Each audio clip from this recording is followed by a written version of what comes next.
We defended the calm. The captain took us to my... You were fine. After being given the armband, Ruffalo protested that it truly belonged to someone else. He asked you to deliver it to his comrades, who fell in battle a decade ago. It is time to go and find the resting heroes.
Cellars are expiring.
Oh no, what's this?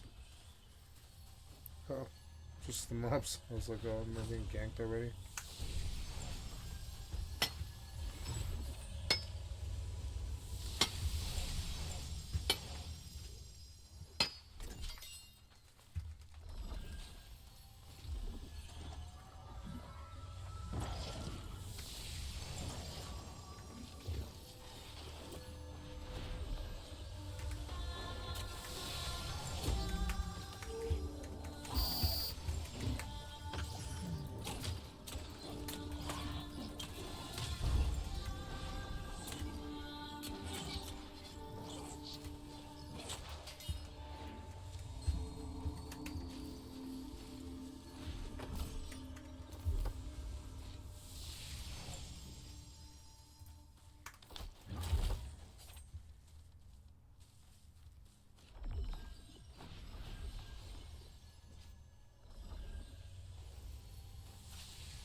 Darkness may fill the world today, but the gods will protect you tomorrow.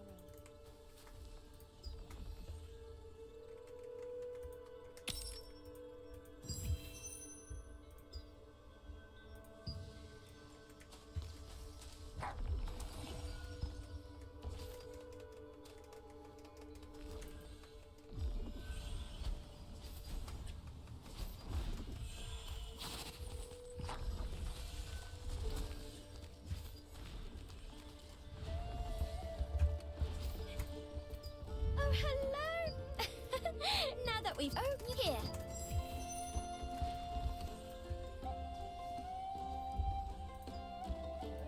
Off into the woods or the abyss. Wherever you go, as long as you're well prepared, you have nothing to worry about.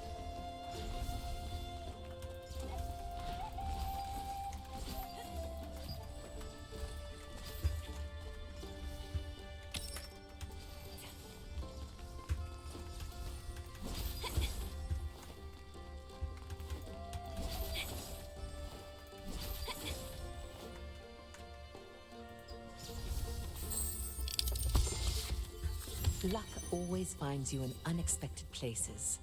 It's no different for adventurers. It's clearly your lucky day when you encounter a mystic globe while exploring.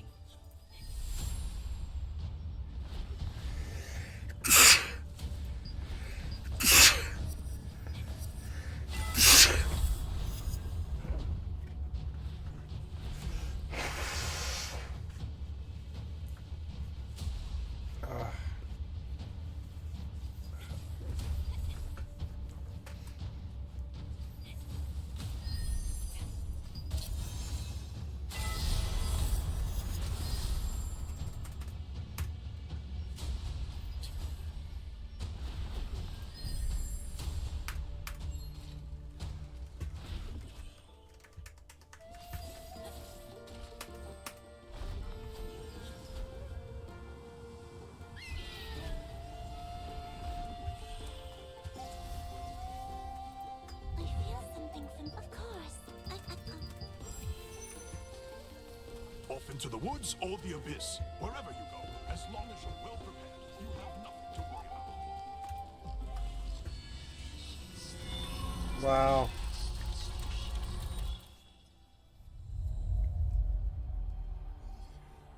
Ten years ago, craftsmen in the employ of the Archeum Legion secretly visited the resistance soldiers at the observatory, Oh, it offering a died? huge reward Oh. for aid in stealing gems Of from the course. goblins. The soldiers, who were suffering through a famine, were overwhelmed with temptation. All but 3 of them left the camp. While the guards were away, the waiting Archeum battle platoon readied for the attack.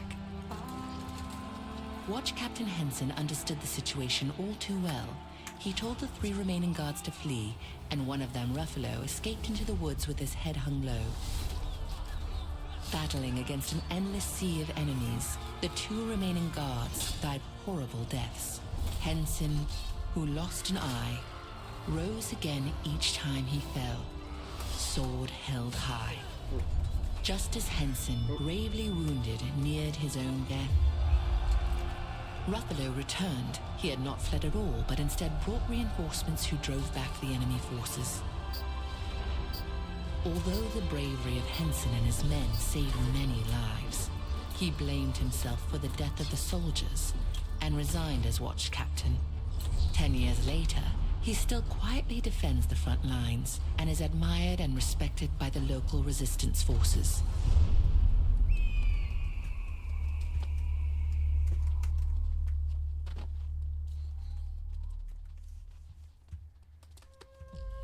Gestal and Cicero, Henson's former comrades, performed their duty until the very end. Their honor and perseverance earned them a place deep within the Resistance's hearts.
is cool though.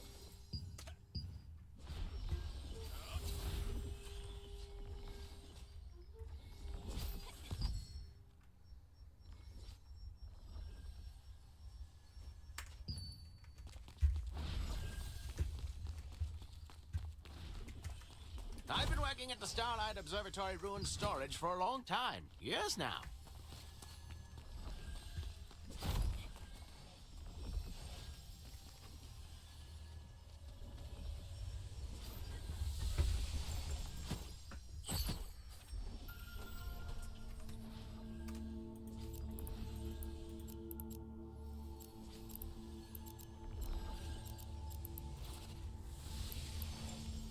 Warp drive active.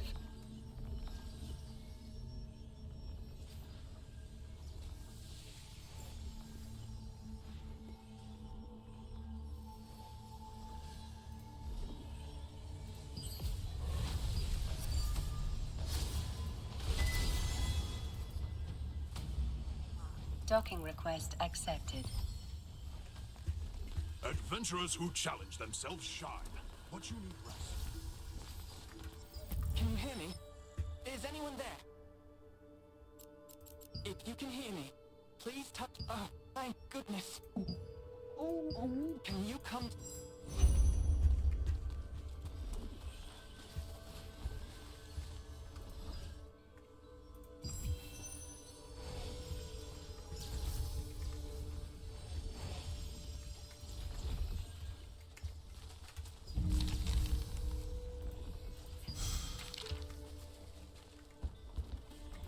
This energy, really? Have you tried Have you tried pursuing... Secret dungeons.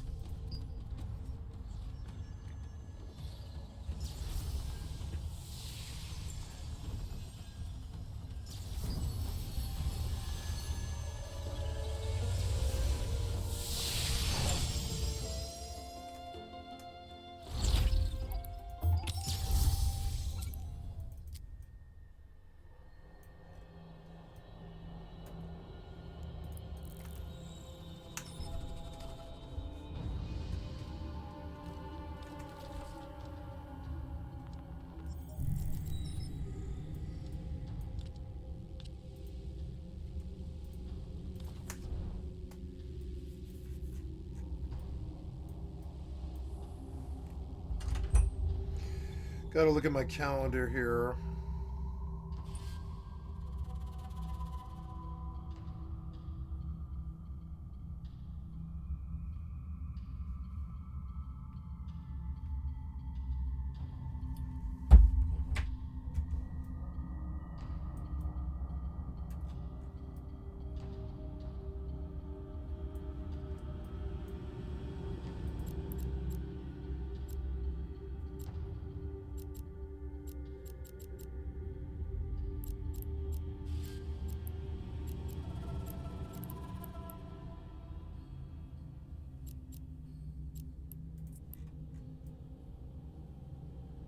Warp drive active.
Gotta be 19 or above to go in further, I guess. Okay, that's okay.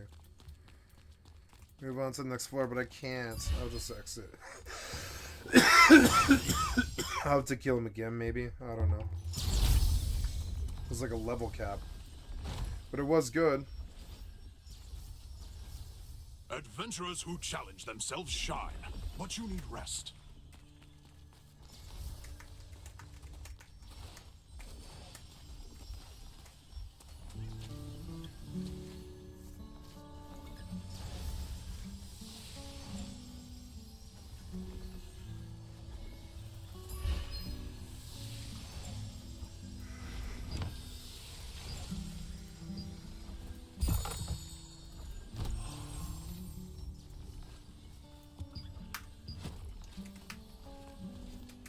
I do like this game. It's a beautiful game.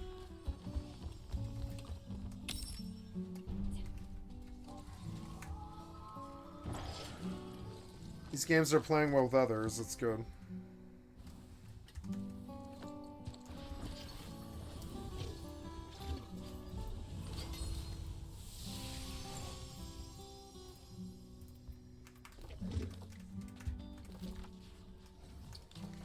Oh, let's go see 97,000 tokens. When I have to buy this thing, and I'm not that far away, but I think I'm still like 1 or 2 days away. When I go to buy the thing that I need, it'll be...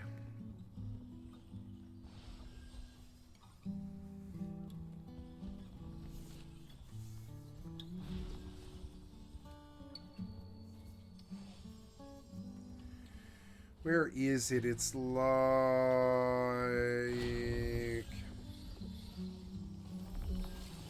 There it is. 19,000, which isn't actually that bad. And they're BOP, but it'll be good.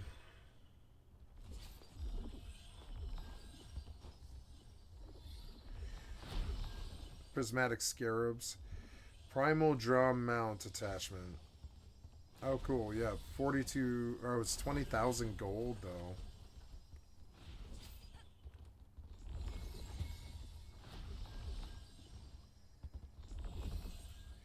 The glass shield would be dope as 20,000. Gives me something to spend the money on. Because at this point, you can, like, get gold from this, can't you? I think.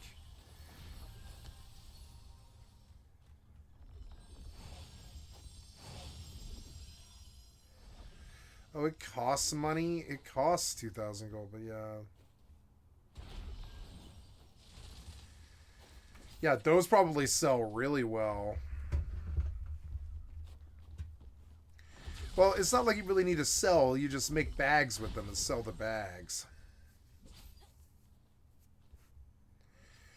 Covenant flag mount attachment would be dope as fuck. I want that. It's 30,000 gold, though.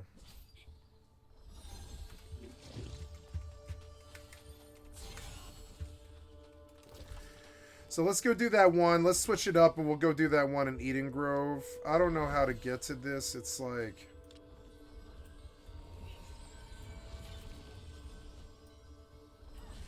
I think it's blah blah, but it might not be. So we're going to go investigate. I don't really know. Wow! Oh! The Archean Legion often relied on mystic globes and mystic portals to move supplies. For the Resistance, they have become as valuable as treasure chests.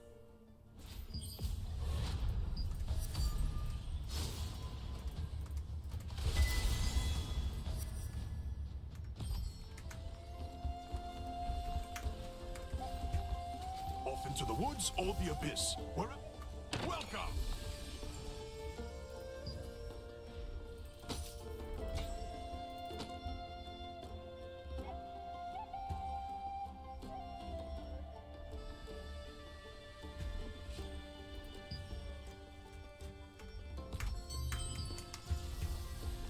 My god, there is so many fucking people here. Nothing more precious than your life.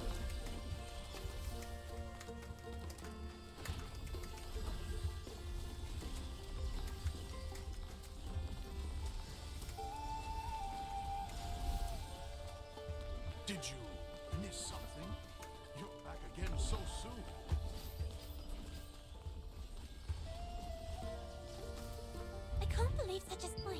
I think I am. The painter Ashian had many works depicting the Starlight Observatory ruins, some of which had a strange power.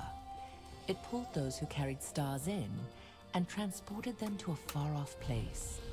Once there, those bearing stars have the opportunity to enhance their abilities.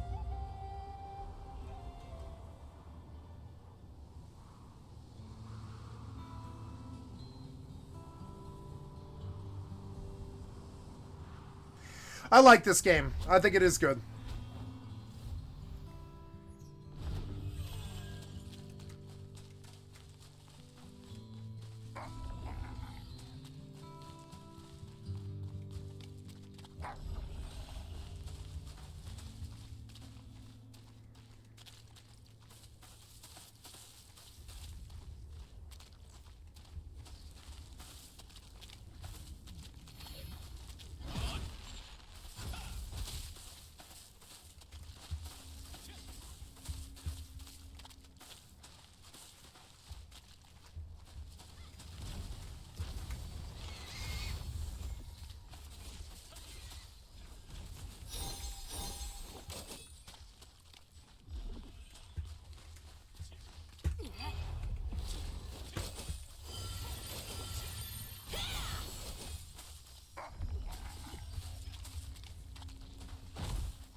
I hope whoever I spoke...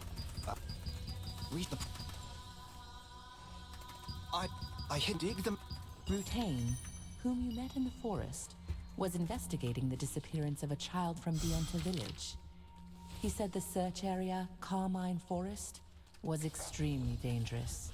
So he was looking for someone to help him collect his mana recording devices, which he had designed and crafted to record the movements of any living beings.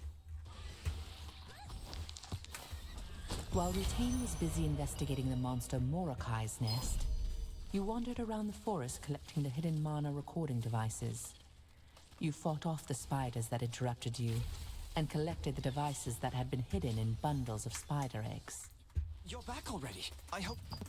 in any... must... oh, a comrade. Rutain, having analyzed the mana recording devices, confirmed that there were no signs of children in the forest, but also said that he had found orders to abduct children in Mordecai's nest.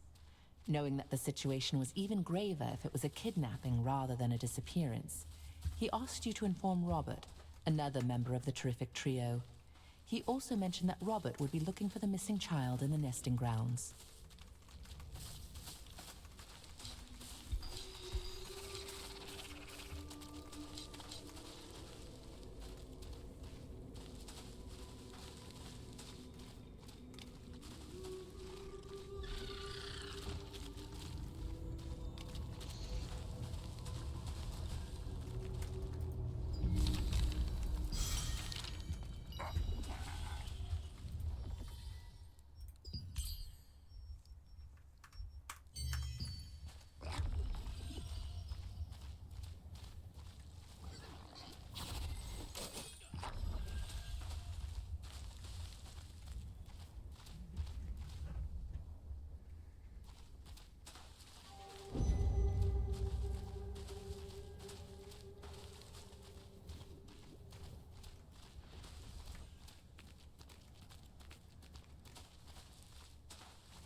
Red flowers bloom across this beautiful meadow located between Laslan and Stoneguard.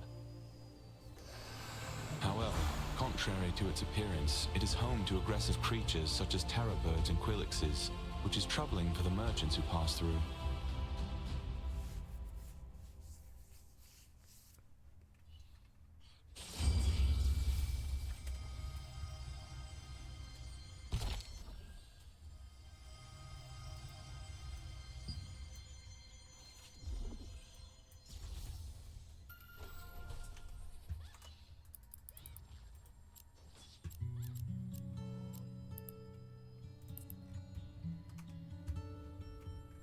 Warp drive active.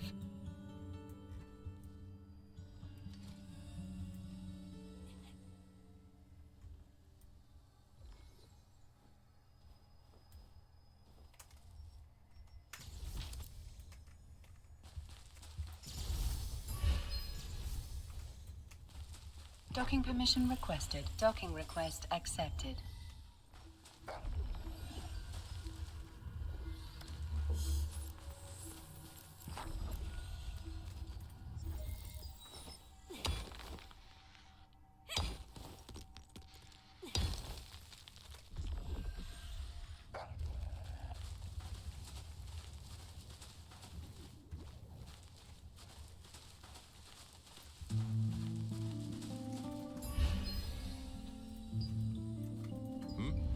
Can I help?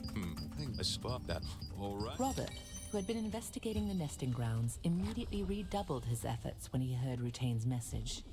He recalled some suspicious areas of the nesting grounds, asked you to look for any clues he missed, and then set out on his own. The places that Robert told you about were some abandoned carriages and a suspicious terror bird nest.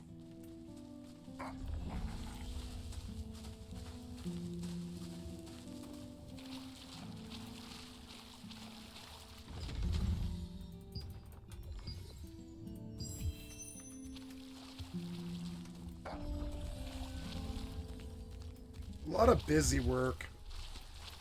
I mean, that's what MMOs are, kind of.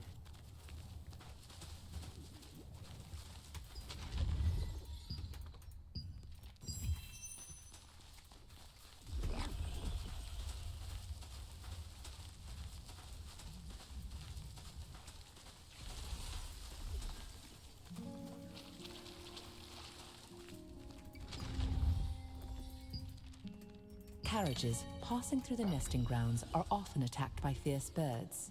However, there were signs that suggested that these abandoned ones had not been damaged by beak or talon. When we searched through the seemingly insignificant carriages, we uncovered ledgers hidden inside, the pages of which contained many names of both regions and people.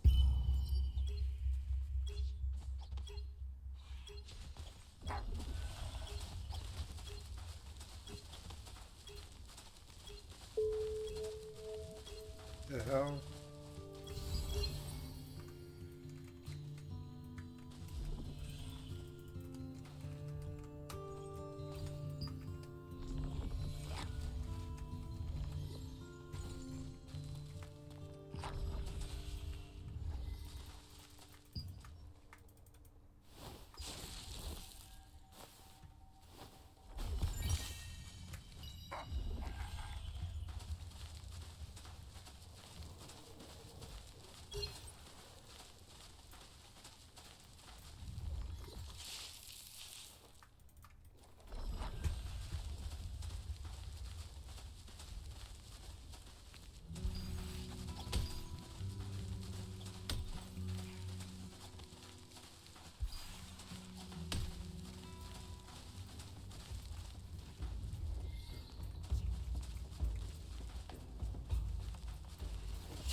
Inside the nest that Robert asked you to investigate, there was a large terror bird corpse. A broken blade plunged deep within it. Could it be the sword of someone who had tried to protect the carriages? The only clue as to its wielder is an unusual pattern engraved upon the blade. Robert might know more about the person who wielded the sword.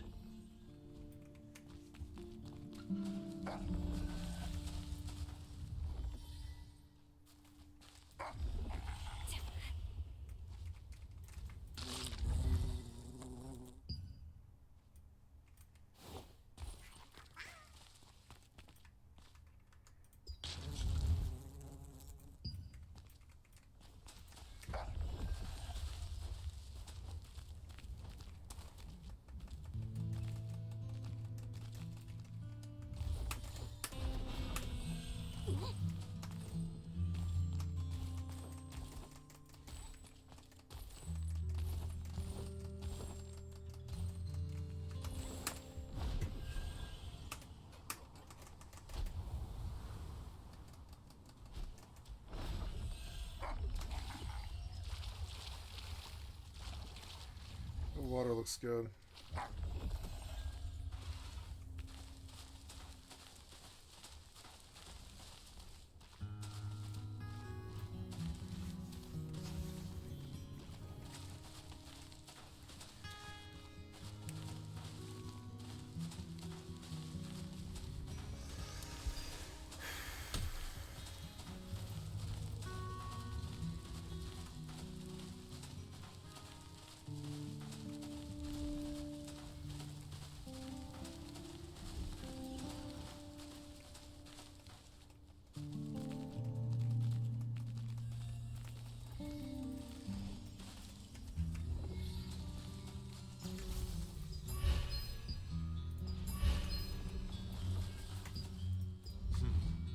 That time we got.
Her hat is ghetto, huh?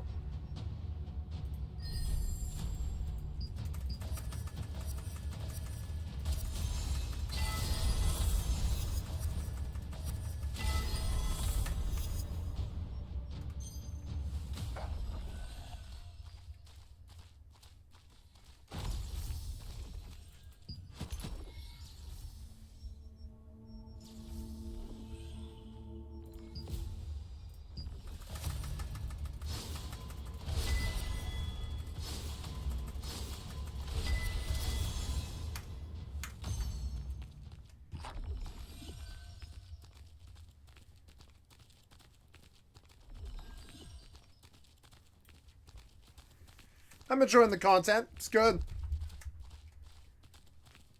See where it goes. I don't really see an end gameplay loop here that will keep me here.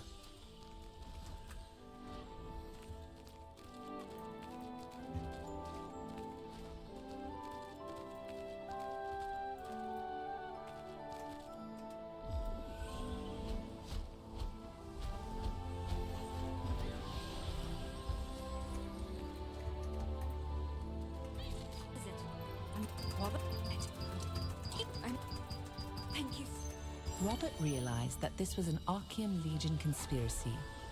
After locating the children by using a discarded map piece, he asked you to bring the clues to his colleague Sophia in Vienta, while he journeyed ahead to the Archean hideout to ensure the children's safety. Sophia said she would gather reinforcements and asked you to go and assist Robert. Oh, I'm getting sleepy. I'll just sell one more before I go home. Contracts here may be too much for you. Night is harsher.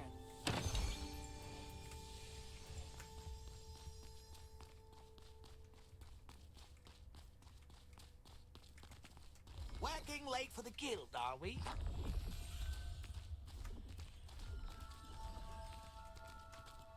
Toy-ho, friend. You won't see this merchandise anywhere else.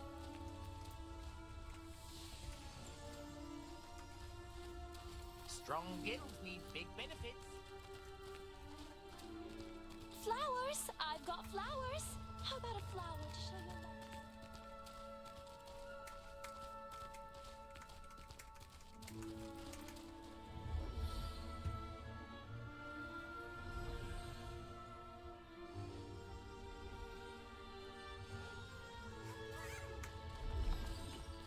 It's already dark.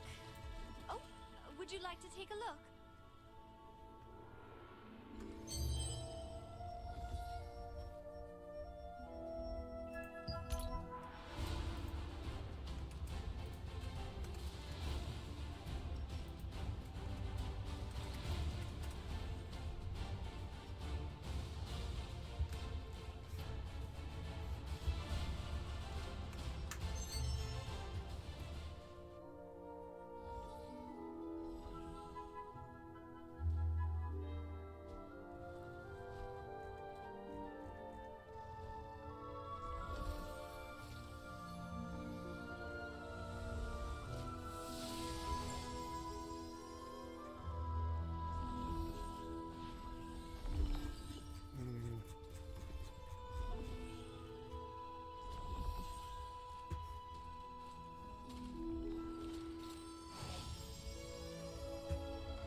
I make high-quality armor.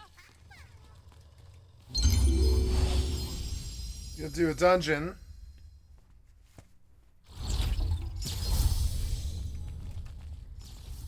Cool.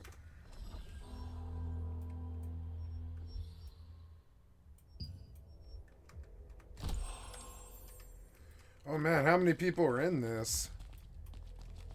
Oh god.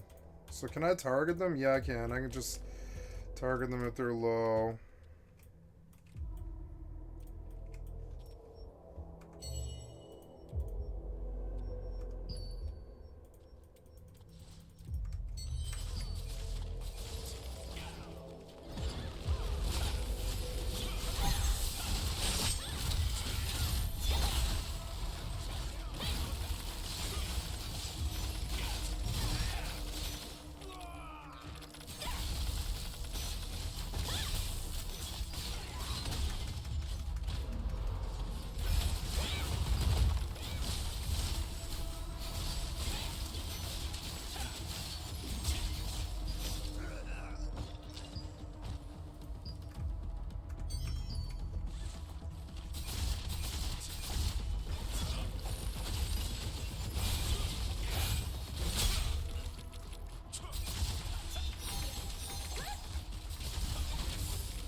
I don't like dungeons. I don't want to ever do this again. Same old bullshit. Why was I one shot? I didn't do anything wrong.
Can it be?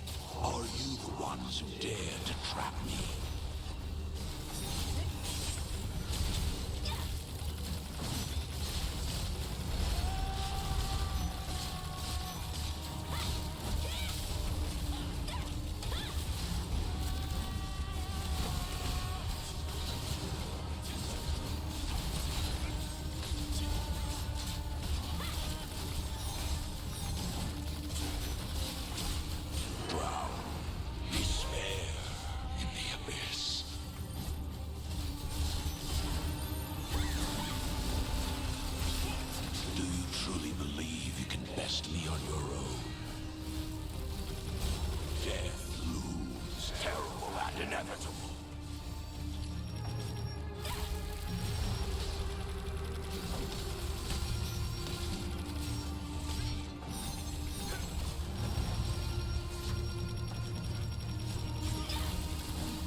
There are only 3 of us left now. Fucking dumb. Terrible and inevitable. Drown. Despair in the abyss.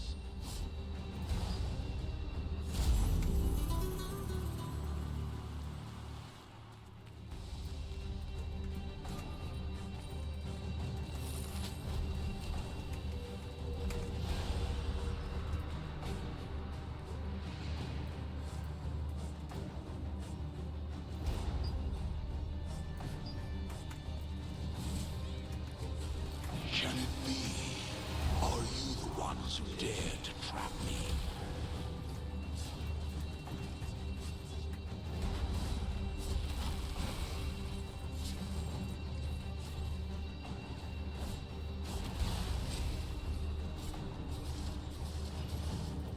This is terrible. Why would you do this?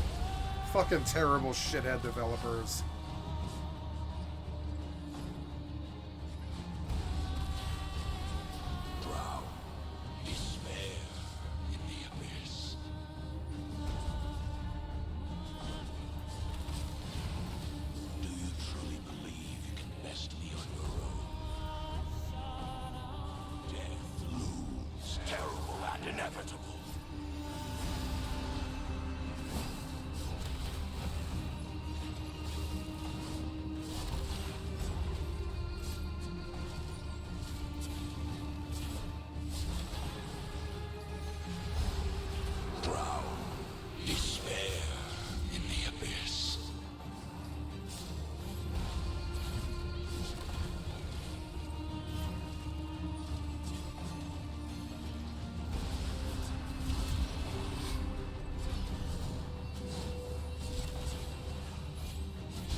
and inevitable.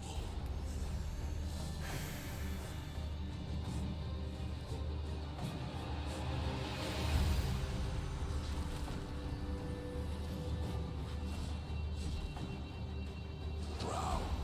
Despair in the abyss.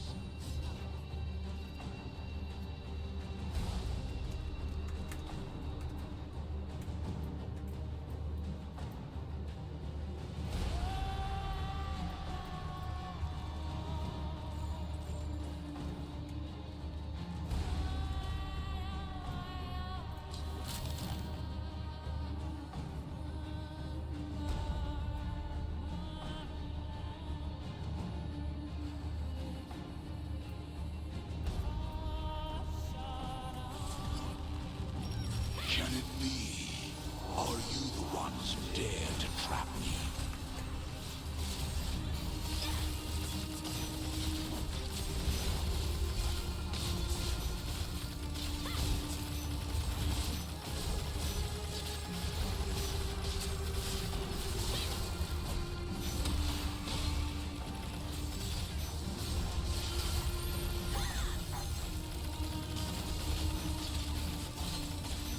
Drown.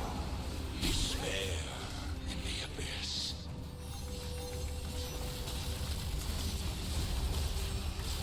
Do you truly believe you can best me on your own? Death looms, terrible and inevitable.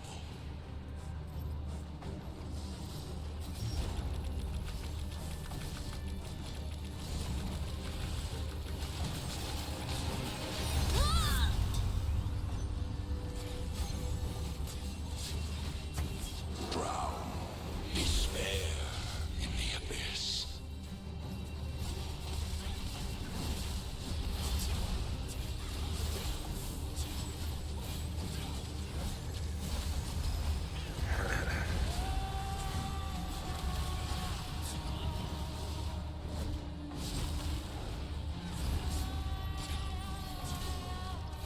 Do you truly believe you can best me on your own? Death looms, terrible and inevitable. Drown. Despair in the abyss.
Can it be?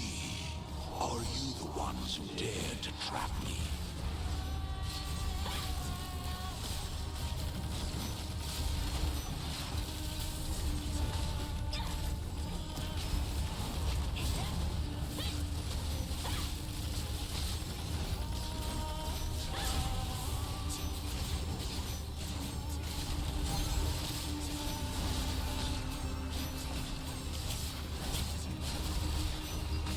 Drown despair in the abyss.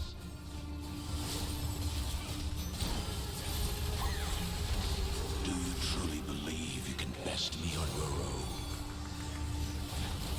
Death looms terrible and inevitable.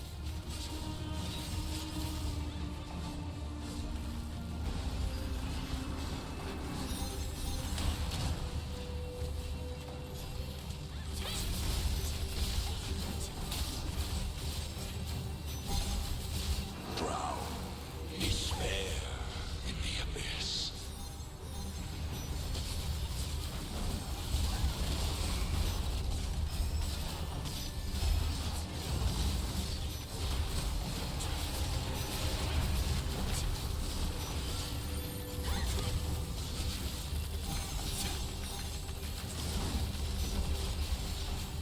Do you truly believe you can best me on your own?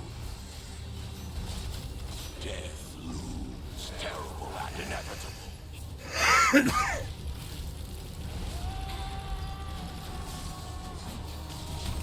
Oh, Drown despair fuck. in the abyss.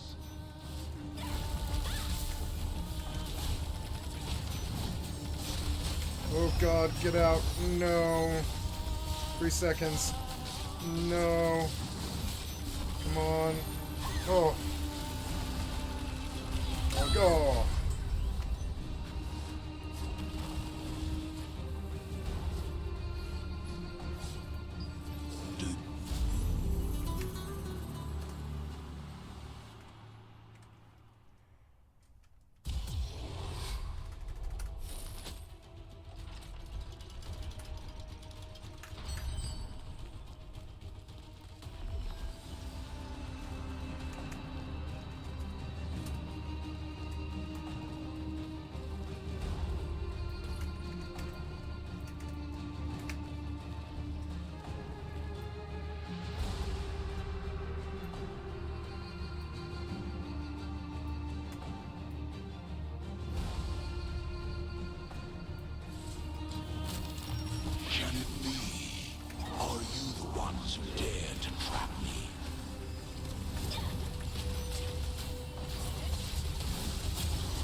your own. Death looms terrible and inevitable. A little better.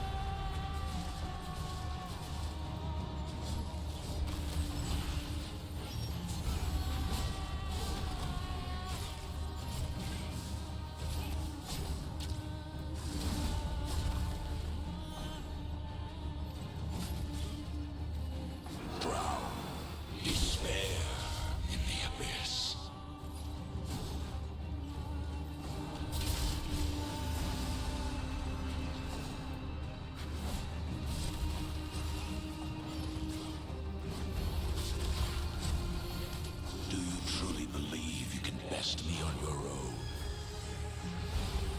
Death looms terrible and inevitable.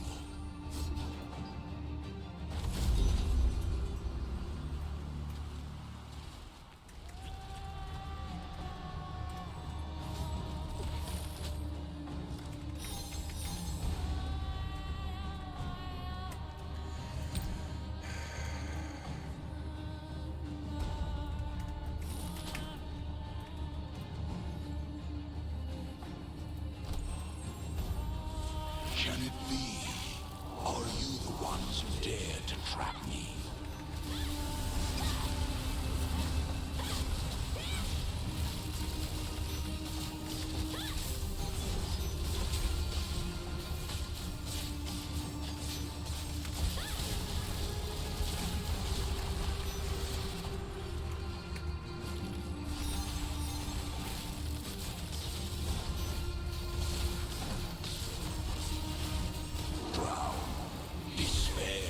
God damn it.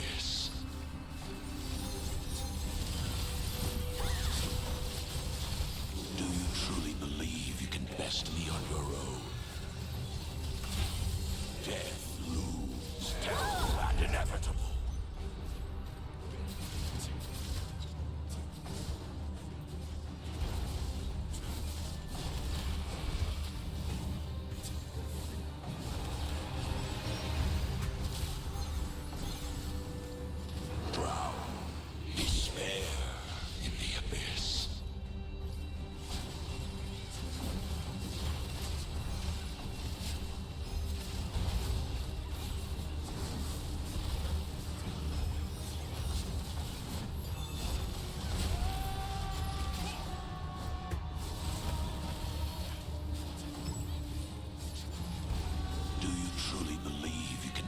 Me on your own.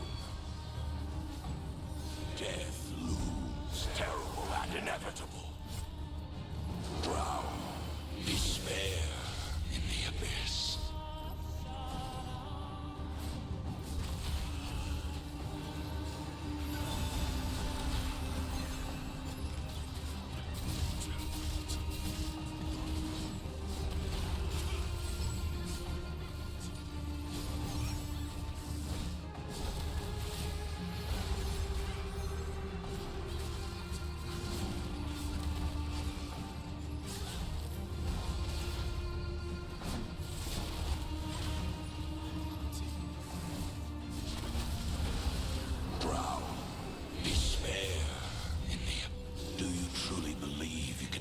Me on your own. Death looms terrible and inevitable.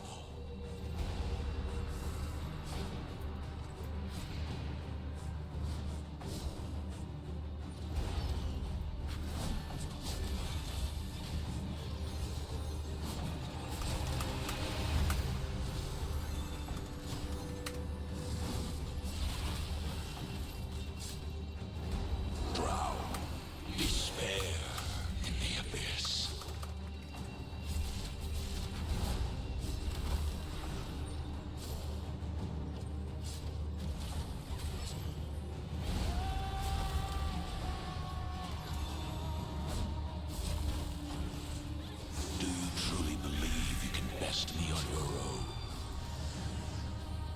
Death looms terrible and inevitable.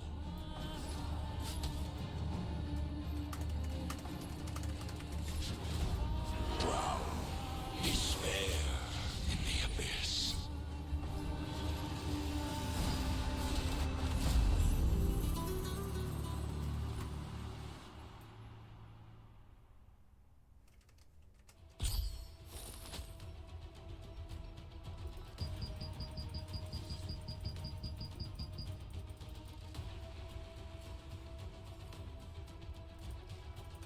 Oops. Maybe that'll help.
Death looms terrible and inevitable.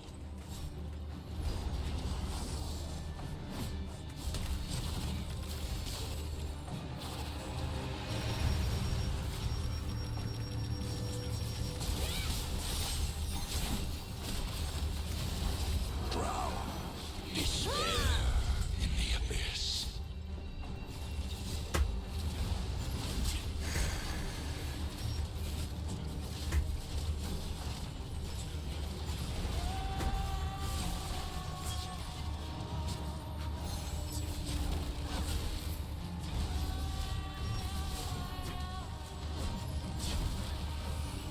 Do you truly believe you can best me on your own? Death looms terrible and inevitable. Drown. Despair in the abyss.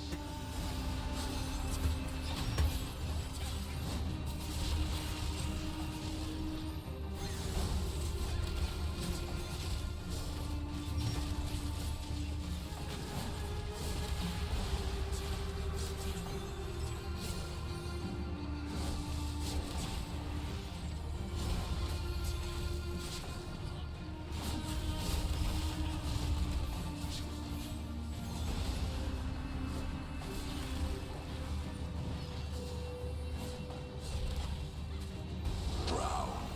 Despair in the abyss. Do you truly believe you can best me on your own? Death looms terrible and inevitable.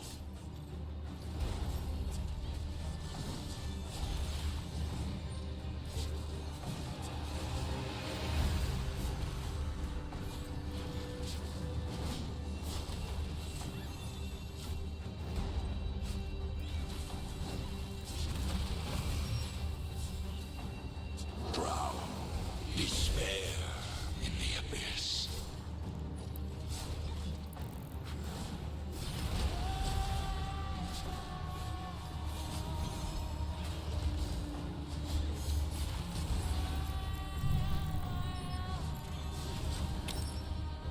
Do you truly believe you can best me on your own? Death looms terrible and inevitable. Warp drive active. Drown. Despair in the abyss.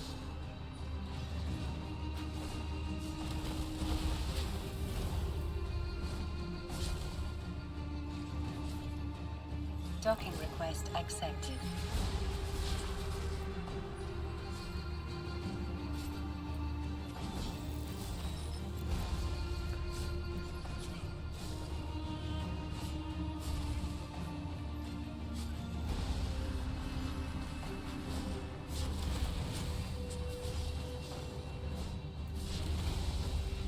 Drown.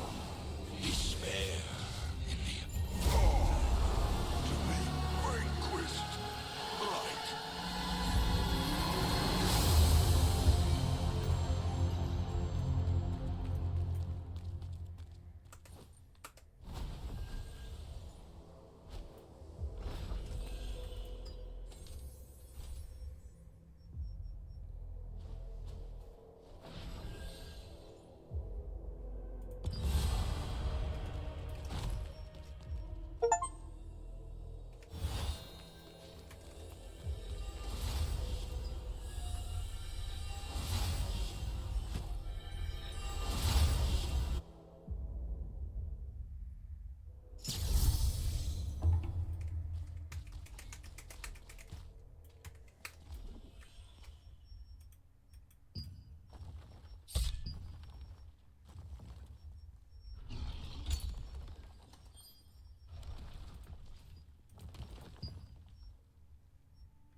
That was good. Got dungeon done. It sucked, but we got it. I kept getting one shot over and over again. I really think that's like fun mechanics, really.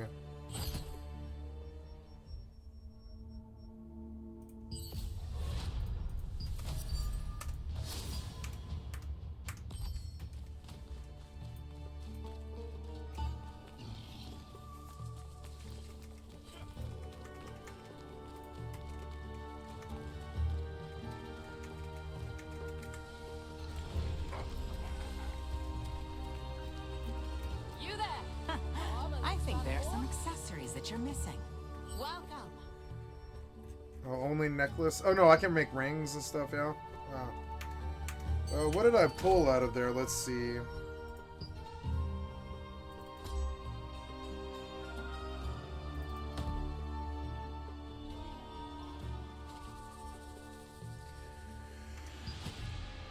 Well, let's get a hat.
Drawn in by this gleam once again.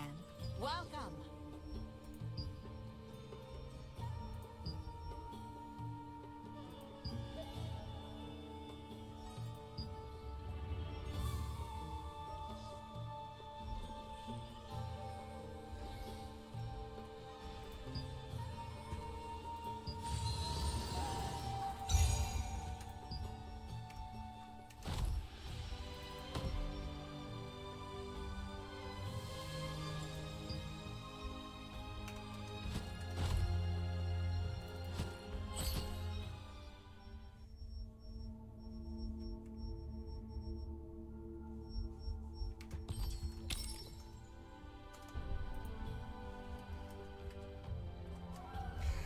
I'm going to pause to cook something here.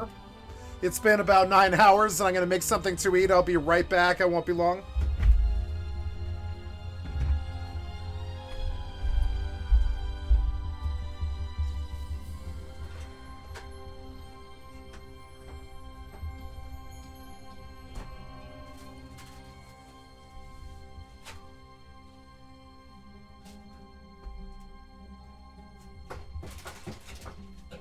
Oh, wow. Your accessories are so bright and dazzling.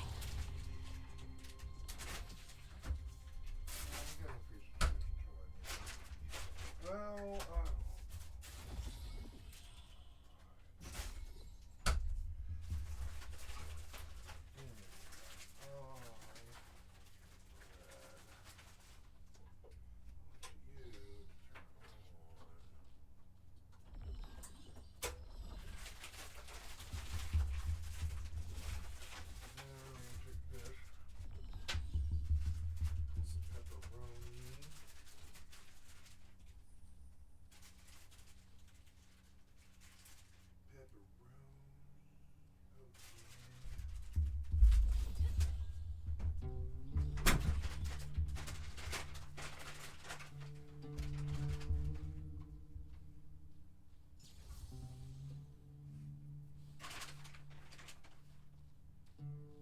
I can make you accessories that are better than what you're wearing.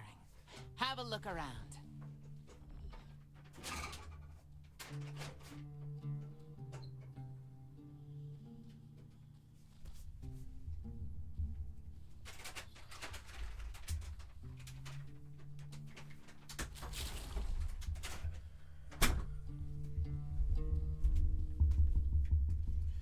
have a grilled cheese sandwich. Pepperoni grilled cheese sandwich. Gotta wait for the griddle to fry. Armor crafter. Yeah, I made a good helm, and I made a good cloak, and gloves, and pants, and boots. This is an armor chest. Raw materials. So now I'm like looking a little bit better in the gear department, I think. Hello again. Welcome. Oh, can I sell somewhere Designer. here? Delicious food and all kinds of what, No, I don't want sundries. I want,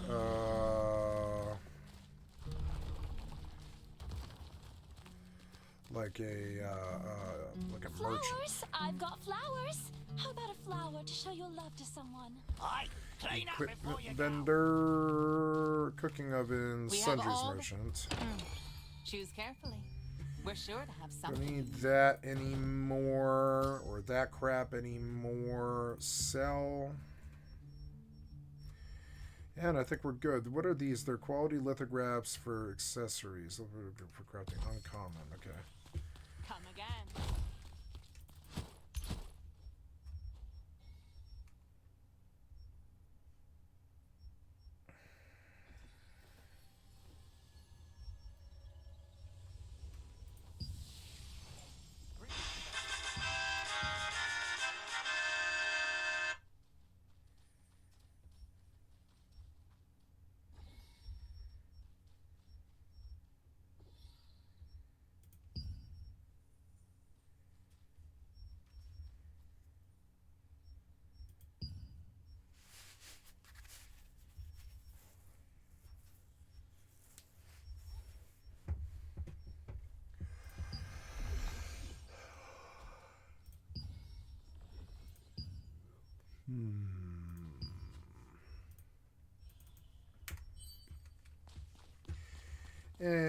Anyways, let's see, where are we gonna get in? That kind of distracted me, that dungeon, but it was, you know, fun. It was frustrating that I was getting one shot over and over again.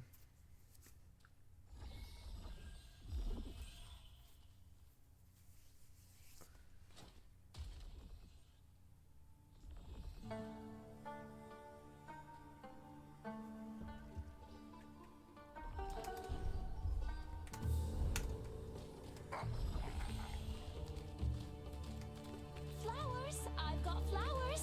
How about a flower to show your love to someone?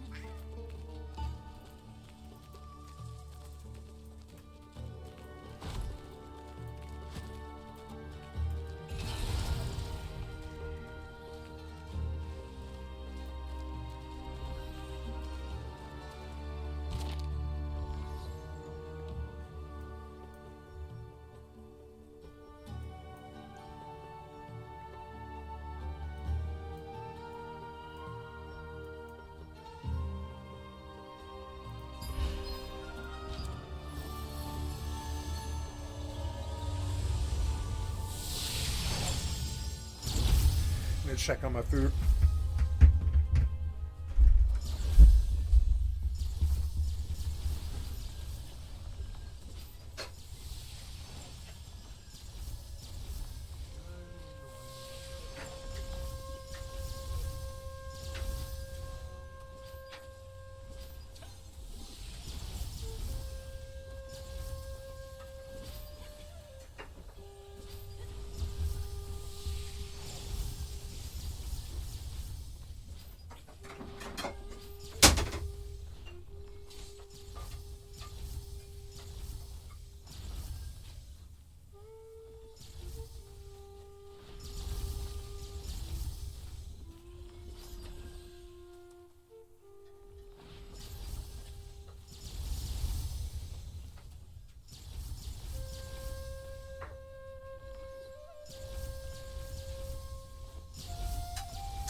Let's watch the Philip DeFranco. I don't know why these people are like doing spells right here. It's annoying. It's loud.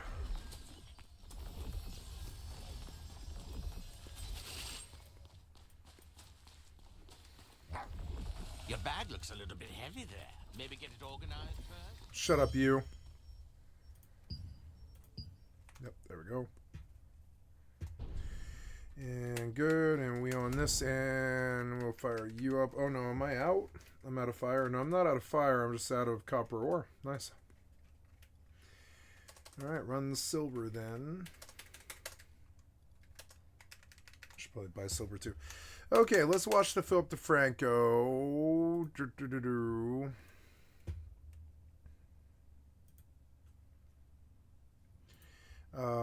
Philip DeFranco. Go live. And then what are we doing? We are going to the YouTube.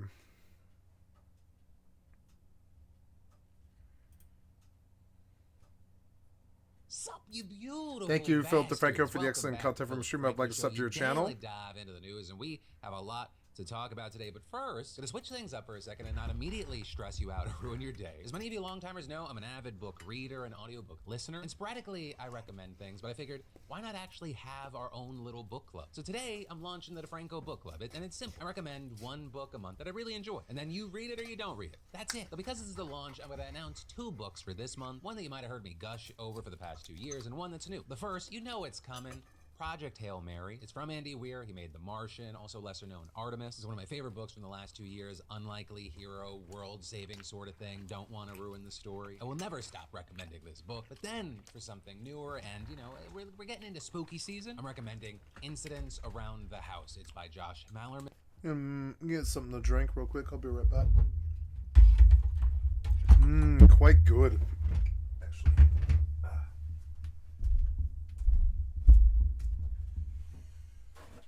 Yes, that.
Okay, sorry about that. Had to get some water and go to the bathroom. really good. It is a horror story told from the viewpoint of an 8-year-old girl. It's paced well, it's interesting, it actually made me really nervous at times. I feel like with horror, there are a lot of misses or things that kind of are okay and they don't stick the landing. Like a recent read that comes to mind, a horror movie was one of those. I enjoyed the read, didn't like the end. But yeah, for October, these are my recommendations. If you want to snag them, I know a lot of people watch on TV. I got QR codes on screen. I also got links in the description so you can snag a physical version or the audiobook, which on the note of audiobook, if you were going to listen to an audiobook, this is fantastic. It has Ray Porter as the narrator. If you don't know, just top tier narrator. I think he's part of the reason why I love the Bobaverse series so much. But yeah, snag those. They are fantastic escapes from the world that we are now going to talk about. This is a news show. Aw. So we've got to talk about abortion being in the news right now. Starting with the fact that, when you think about all the states in America where a woman would be denied an emergency abortion, California is probably the last one you'd have in mind. But that is exactly what happened to 36-year-old Anna Nuzlocke. But they're alleging that she was denied essential emergency care even though her health was at risk and her pregnancy wasn't viable. But the big difference between her story and all the horrific accounts that we've heard about women being denied care is that California is actually standing up for her and they're suing the hospital that refused to provide care for violating her rights. And that marking the first time since Roe was overturned that a state has gone after a hospital for violating abortion protections, which is absolutely massive because while the federal government has sued hospitals in states with abortion bans, no states have tested abortion rights in this manner. And with that, what California is doing could have huge implications for other states. So let's start with what the hell happened that resulted in a woman being denied care in a state with some of the strongest abortion protections. Because there, according to the lawsuit, which was announced yesterday by the state attorney general, Anna and her husband had been trying to have a baby for years and they experienced multiple miscarriages before she finally got pregnant with twins. But early on, she started experiencing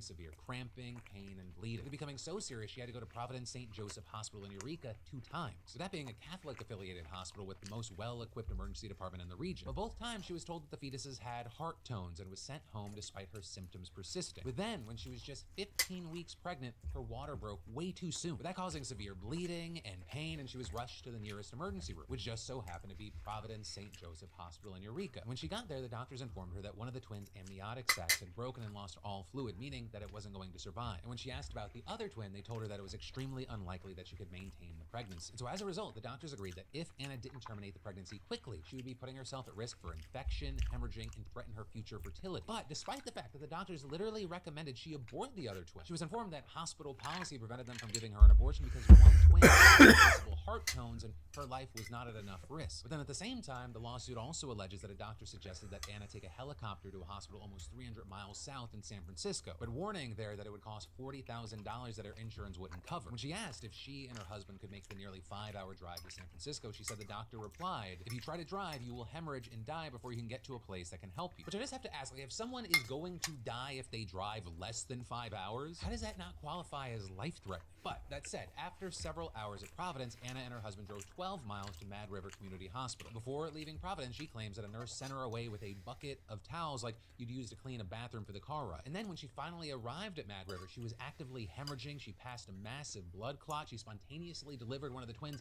and then was rushed to the OR so that the other fetus could be removed. With her doctor there saying in court documents that Nuzlocke lost considerably more blood than expected during the procedure. Very notably here, that doctor also said that she had treated other patients who had been denied abortions by Providence in similar instances. With Anna herself later telling reporters, "I'll never forget looking at my doctor, tears streaming down my face, my heart shattered into a million pieces and just pleading with her, 'Don't let me die,' adding my daughters deserved better and I deserved better." And so with this, California Attorney General Rob Bonta told reporters yesterday that Anna's case shows that things are getting so desperate. It sucks. these kinds of abortion horror stories, they can happen even in California, a place that is very strongly pro-choice. And adding, "We do not want another Anna." The lawsuit specifically accusing Providence of violating a California law that requires all... Be right back. I put my dishes away.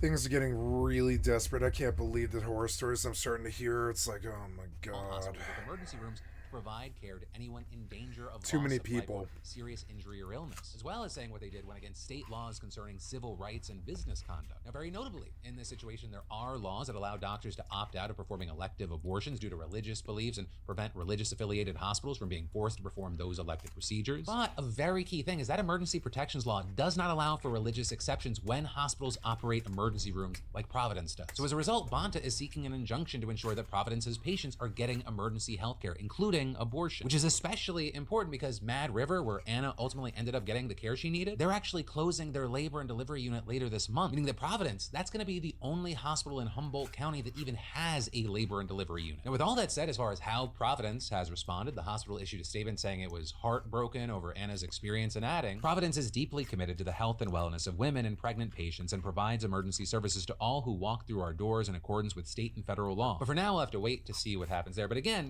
this lawsuit goes beyond California, right? That's because Bonta said that part of the reason he was bringing this challenge is because there's uncertainty over the fate of a federal law similar to California's called the Emergency Medical Treatment and Labor Act, or EMTALA, which is a law that's become a serious lightning rod in the abortion debate nationwide since Roe was overturned, with it not only being challenged by 2 states, but one of those challenges made it all the way up to the Supreme Court, though the court avoided ruling on the merits and sent it back to the lower courts, with that then likely queuing up another future showdown for the high court to hear in the coming years. And so it's seen as being incredibly important for the states to clearly establish the scope of their emergency laws moving forward. Though with that, I will say that's not the only big abortion news we've seen this week, and that is because a judge in Georgia just struck down the state's 6-week abortion ban and is now allowing the procedure to be performed until 22 weeks, at least for now. Because yesterday, Fulton County Superior Court Judge Robert McBurney ruled that Georgia's 6-week ban violates the state constitution, which he argued gives all adults the power to make decisions about their bodies, including women, writing that women's liberty of privacy means that they alone should choose whether they serve as human incubators for the 5 months leading up to viability. But I will say, like so many other state abortion laws that have seen a ton of legal back and forth, McBurney's decision here is widely expected to be temporary. Right? I mean, McBurney actually has already made a very similar ruling in this case back in 2022, but that decision was quickly appealed to the state Supreme Court, which reinstated the ban a week later while considering an appeal. With then, last October, the state Supreme Court upholding the 6-week ban, rejecting the claims that it was unconstitutional when it was first passed in 2019 before Roe was reversed. But the court there also sending the case back to the Fulton County Superior Court to address another question about whether the state constitution protected a right to privacy, which is what McBurney just ruled on. And so now, as a result, it's expected to make its way up to the state Supreme Court once again, with Republican officials in Georgia already vowing to appeal. And then, in some interesting entertainment news, it feels like the more that we hear from celebrities recently, the more we keep hearing phrases like, I love my fans, but. And that trend seems to now have continued with Ariana Grande, who just did a pair of interviews with Vanity Fair. And in those, she talked about her relationship with fame and all the criticism that comes with it. Right? And one of the things that she noted is like, this is not a new thing. She has struggled with this for a long time, explaining the back and forth throughout the course of my career has been really hard to navigate mentally. I was this approachable, funny redhead on Nickelodeon and everyone liked me. And then I had one too many hit records and everyone decided that I was an evil diva. And then other terrible things happened and all of a sudden I was this hero and this victim. Right? And that cycle has changed again and again, with her also hitting on the backlash she dealt with when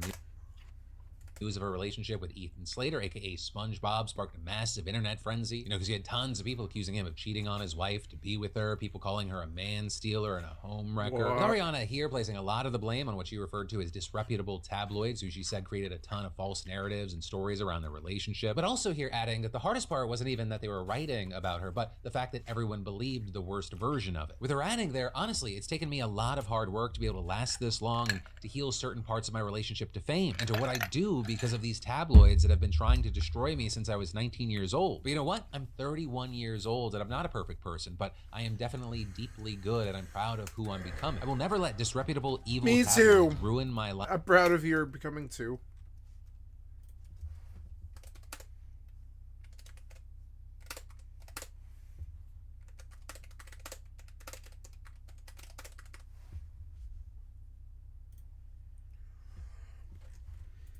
Life or my perception of what is real and good. And in another part of the profile, she also talked about double standards that women face in the industry, and not just in terms of their personal life, but in the way that the media discusses the actual work you do. Like, for example, when people noticed her voice changed after her role in Wicked and during her album rollout, people attacked her, but she said when men are so committed to a role that something physically changed about them, they get praised. With her adding there, tale as old as time being a woman in this industry. You are treated differently and you are under a microscope in a way that some people aren't. But notably, her relationship with fame, it's not just rocky because of the press and the media. media. Right, well, taking Vanity Fair's lie detector test, which is a fantastic watch, her talking about the moon landing, possibly my favorite thing in the last 2 weeks. In that, she also noted that fans can complicate things too. Would you say you love your fans? Very much.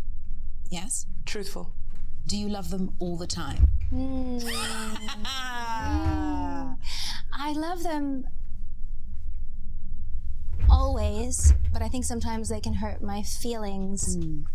And sometimes I don't like them, but I love them always. Does that make sense? Yes. She's being truthful. It's a hard relationship, I think. Yeah. That's sort of like weirdly parasocial, but it feels very real to me. It is. So sometimes it's hard, but I love them very much. Right, notably, we're hearing those comments as the toxicity of fandom has been a major conversation online lately. Whether it be because fans are getting mad at or expecting certain things of Chapel Roan, or fans attacking people in the name of being a Swiftie, or whatever it is. Right, because it's clear that a lot of fans create a lot of problems for the people they claim to love so much, which is also part of why fame is so complicated for them in the first place. And while with this, or really anything I talk about on the show, I'd love to hear from you in those comments. I do wonder if we will see any sort of change regarding fandoms and online reactions and action. Because it feels like anytime a lesson is learned, it's unlearned very fast. I constantly think back to Chadwick Boseman, and after he died, people were like, wow, I can't believe everyone was so mean about how he looked, and like we need to think about how we never know what's going on in someone's personal life, and then well, obviously some people end up learning the lesson. At scale, it seems like the same problems just repeat and repeat. Though, big cultural shifts, they take time, but I don't know if the ones around fame ever truly will. Then, taking a quick break from the news, I gotta say, it has been fun for me to learn how you guys are using your SeatGeek winnings. We're going to concerts and comedy and Broadway to F1 racing. Our weekly SeatGeek $500 giveaway lives on, and you beautiful bastards are crushing it. Also, for the uninitiated, SeatGeek is the #1 rated live event ticketing app with over 28 million downloads and access to a wide array of entertainment to get you and a loved one out of the house. And my team has worked with SeatGeek to extend the $500 giveaway. And if you haven't entered yet, next week's winner could be you. You simply add code PDS to your SeatGeek account, and in addition to getting $10 off, you could be one of our weekly winners, and that's $500 in credits towards any of SeatGeek's 70,000 events. Also, for you newbies out there, right, if you're new to SeatGeek, you can also add code PHIL for $20 off your first purchase. But again, for you SeatGeek vets, right, you can add code PDS, which gets you $10 off any purchase. It doesn't need to be your first. Plus, you'll be entered for your chance at the $500 SeatGeek credit, no purchase necessary. And then, we hear news all the time about American hostages finally coming home after months or years of captivity in Russia or somewhere else. But here's the thing, even though they're back, that doesn't mean the bad times are over. And I'm not even talking about anxiety, depression, PTSD, right? Because literally when they get home, like when they open their mailbox for the first time in what feels like an eternity, and I'm not kidding here, they find a bill from the IRS for back taxes, accumulated interest, and late penalties accrued while they were being held hostage by a foreign government. It was funny because it was so absurd. Right, and that is Washington Post reporter Jason Rezaian, who was held by Iran for 544 days, ending in 2016. I'm going on to tell News Nation what it was like having to pay over $6,000 in surprise taxes. You come back from being held hostage, being put through a mock trial, told that you're going to be executed. But I wasn't even living in the country. All its resources to free you. Thousands of government worker hours are put into this. Millions of dollars in legal bills and everything else. And then you come home and there's a bill for you, a personalized one. With Rezaian then adding in an article for the Washington Post, while I was locked up, my foreign-born wife's immigration papers that had been approved before we were arrested in 2014 expired. We had to start from scratch with a new application when we got back to San Francisco. My credit rating was also shattered. Many bills that had been set for autopay were declined and sent to collection while I was away. My credit score fell so low that renting or buying a home through traditional avenues was out of the question until I was able to rehabilitate my credit. Right, and while understandably that may not be your top concern when you're in an Iranian prison, those credit cards, auto loans, and mortgages still go delinquent. Not to mention that since you're not earning income, you're also not generating payroll taxes, which reduces the Social Security benefits you'll receive at retirement. And some version of this madness has been experienced by tons of other returning hostages. Folks like Alsu Kermasheva, Paul Whelan, and Evan Gershkovich. Right, but they're the high-profile ones, with many more getting little to no attention. And their numbers, they're only increasing. Right, nearly 60 hostages came home under Trump, more than 70 have come home under Biden, and anywhere between 40 and 60 are said to still be held unjustly justly in other countries. But also, like, before you get mad at the wrong people, you should understand that the IRS, right, they're not the vindictive stooges here. They actually want to help former hostages. But the thing is, while they can waive some fines, they just simply lack the authority to fully forgive interest and penalties without an act of Congress. Which actually brings us to the real reason that we're talking about this today, our rat shit political system. Because Democratic Senator Chris Coons from Delaware just wrote an op-ed for the Wall Street Journal calling on his colleagues to do something about this. And in fact, he teamed up with Republican Mike Rounds in May to pass the Stop Tax Penalties on American Hostages Act, which would do exactly what the name suggests. And so all the House would need to do is pass the same bill and it would go straight to Biden's desk for a signature. But here's the thing, they didn't pass the same bill, they passed a different bill, because the Ways and Means Committee attached an additional measure that would make it easier for the government to strip tax-exempt status from nonprofit groups over allegations of support for terrorism, which critics of that see as an effort to target pro-Palestinian groups or humanitarian orgs working in the Middle East. Though there, GOP committee chair Jason T. Smith defended the measure to the Washington Post, pointing to the American hostages still held by Hamas. But notably, as Rezaian also shot back, the IRS already forgives people held hostage by non-state organizations like Hamas. Right? Foreign governments' hostages are the ones being addressed. But either way, right, that extra measure means the Senate would have to vote on the bill again. And even if enough senators would support it, which is very unlikely because of the controversial addition, there's almost certainly too little time left in the legislative session. But also, you know, that's just one bill. Coons has been working to pass others as well. Like, for example, the Fair Credit for American Hostages Act, which would prevent credit rating agencies from considering payments missed due to a wrongful detention or hostage situation. Or another example, the Retirement Security for American Hostages Act, which would ensure that hostages and wrongful detainees aren't penalized in the calculation of their Social Security benefits. But for now, we'll have to wait to see if, I don't know, politicians can do literally the easiest fucking thing, which unfortunately has just become incredibly common, whether it be healthcare for 9/11 survivors or tax relief for hostages. It's like they're striking out playing T-ball. But then, shifting gears, as we predicted last week, we have some huge updates to the Israel-Lebanon situation today. Starting with late last night, you had IDF troops crossing the border into Lebanon in what they described as a limited and localized ground operation to take the fight to Hezbollah. And that coming after a night of brutal strikes across Lebanon that killed more than 100 people, which makes the number over the past 2 weeks 1,000 dead and 6,000 wounded. With outlets describing last night's actions as an invasion, though you had Israeli officials trying to downplay the assault, with them pointing out that Israeli troops have done many incursions into Lebanon over the past year, with those generally done by special forces, which have conducted at least 70 raids during that time. But apparently it's also been done by normal troops on over a dozen occasions. And all this drawing a lot of criticism from many, including commentators like Hassan Piker, who has long been critical of Israel's actions in the region, writing on Twitter. Israel has packaged all its illegal occupational actions, including apartheid in the West Bank and genocide in Gaza, by claiming self-defense. America hasn't restrained Israel at all since early October, and now it's, quote, self-defending by moving to overtake southern Lebanon once again. But this is Israeli officials have their own version of why they're invading, saying it's not to reoccupy southern Lebanon like they used to before 2006. Instead, saying it's to enforce Resolution 1701, which, if you've never heard of, put an end to a short war with Israel and Hezbollah back in 2006, with both sides agreeing to withdraw from the specified area that created a buffer between the so-called Blue Line border on Israel's north and the Litani River in Lebanon. And instead, 17,000 UN troops, as well as the official Lebanese army, would be put there to keep the peace and help people back into their homes. However, despite Israel agreeing to leave southern Lebanon, Hezbollah has pretty much ignored the resolution completely, with Israel claiming this allows the group to easily launch missiles into Israel from just across the border, with one official even claiming, quote, "We've seen attempts of Hezbollah to infiltrate Israel. In some cases, one of our brigade's deputy commanders was killed, and this is something that they have been planning for years." With the IDF also showing footage of alleged Hezbollah tunnels that go across the border, alongside accusations that Hezbollah planned to massacre Israeli civilians like Hamas did. So at least officially, Israel's goal is to get Hezbollah back across the Litani River and to stay there as a non-threat to Israel, which you have people saying is a notable difference from what it wanted in Gaza. Right there, it vowed to eradicate Hamas, but we'll also have to wait and see if Israel's goals change as its operations continue, because a lot of people don't believe that Israel will stop at this stated goal. And all of this comes as Israel has largely decapitated Hezbollah's leadership, including now its elusive leader who was at the group's underground bunker complex in Beirut. Though despite the early successes of Israel's operation, Hezbollah hasn't just been sitting around. They've conducted rocket strikes across the border and hit many Israeli towns. Though the biggest fear is what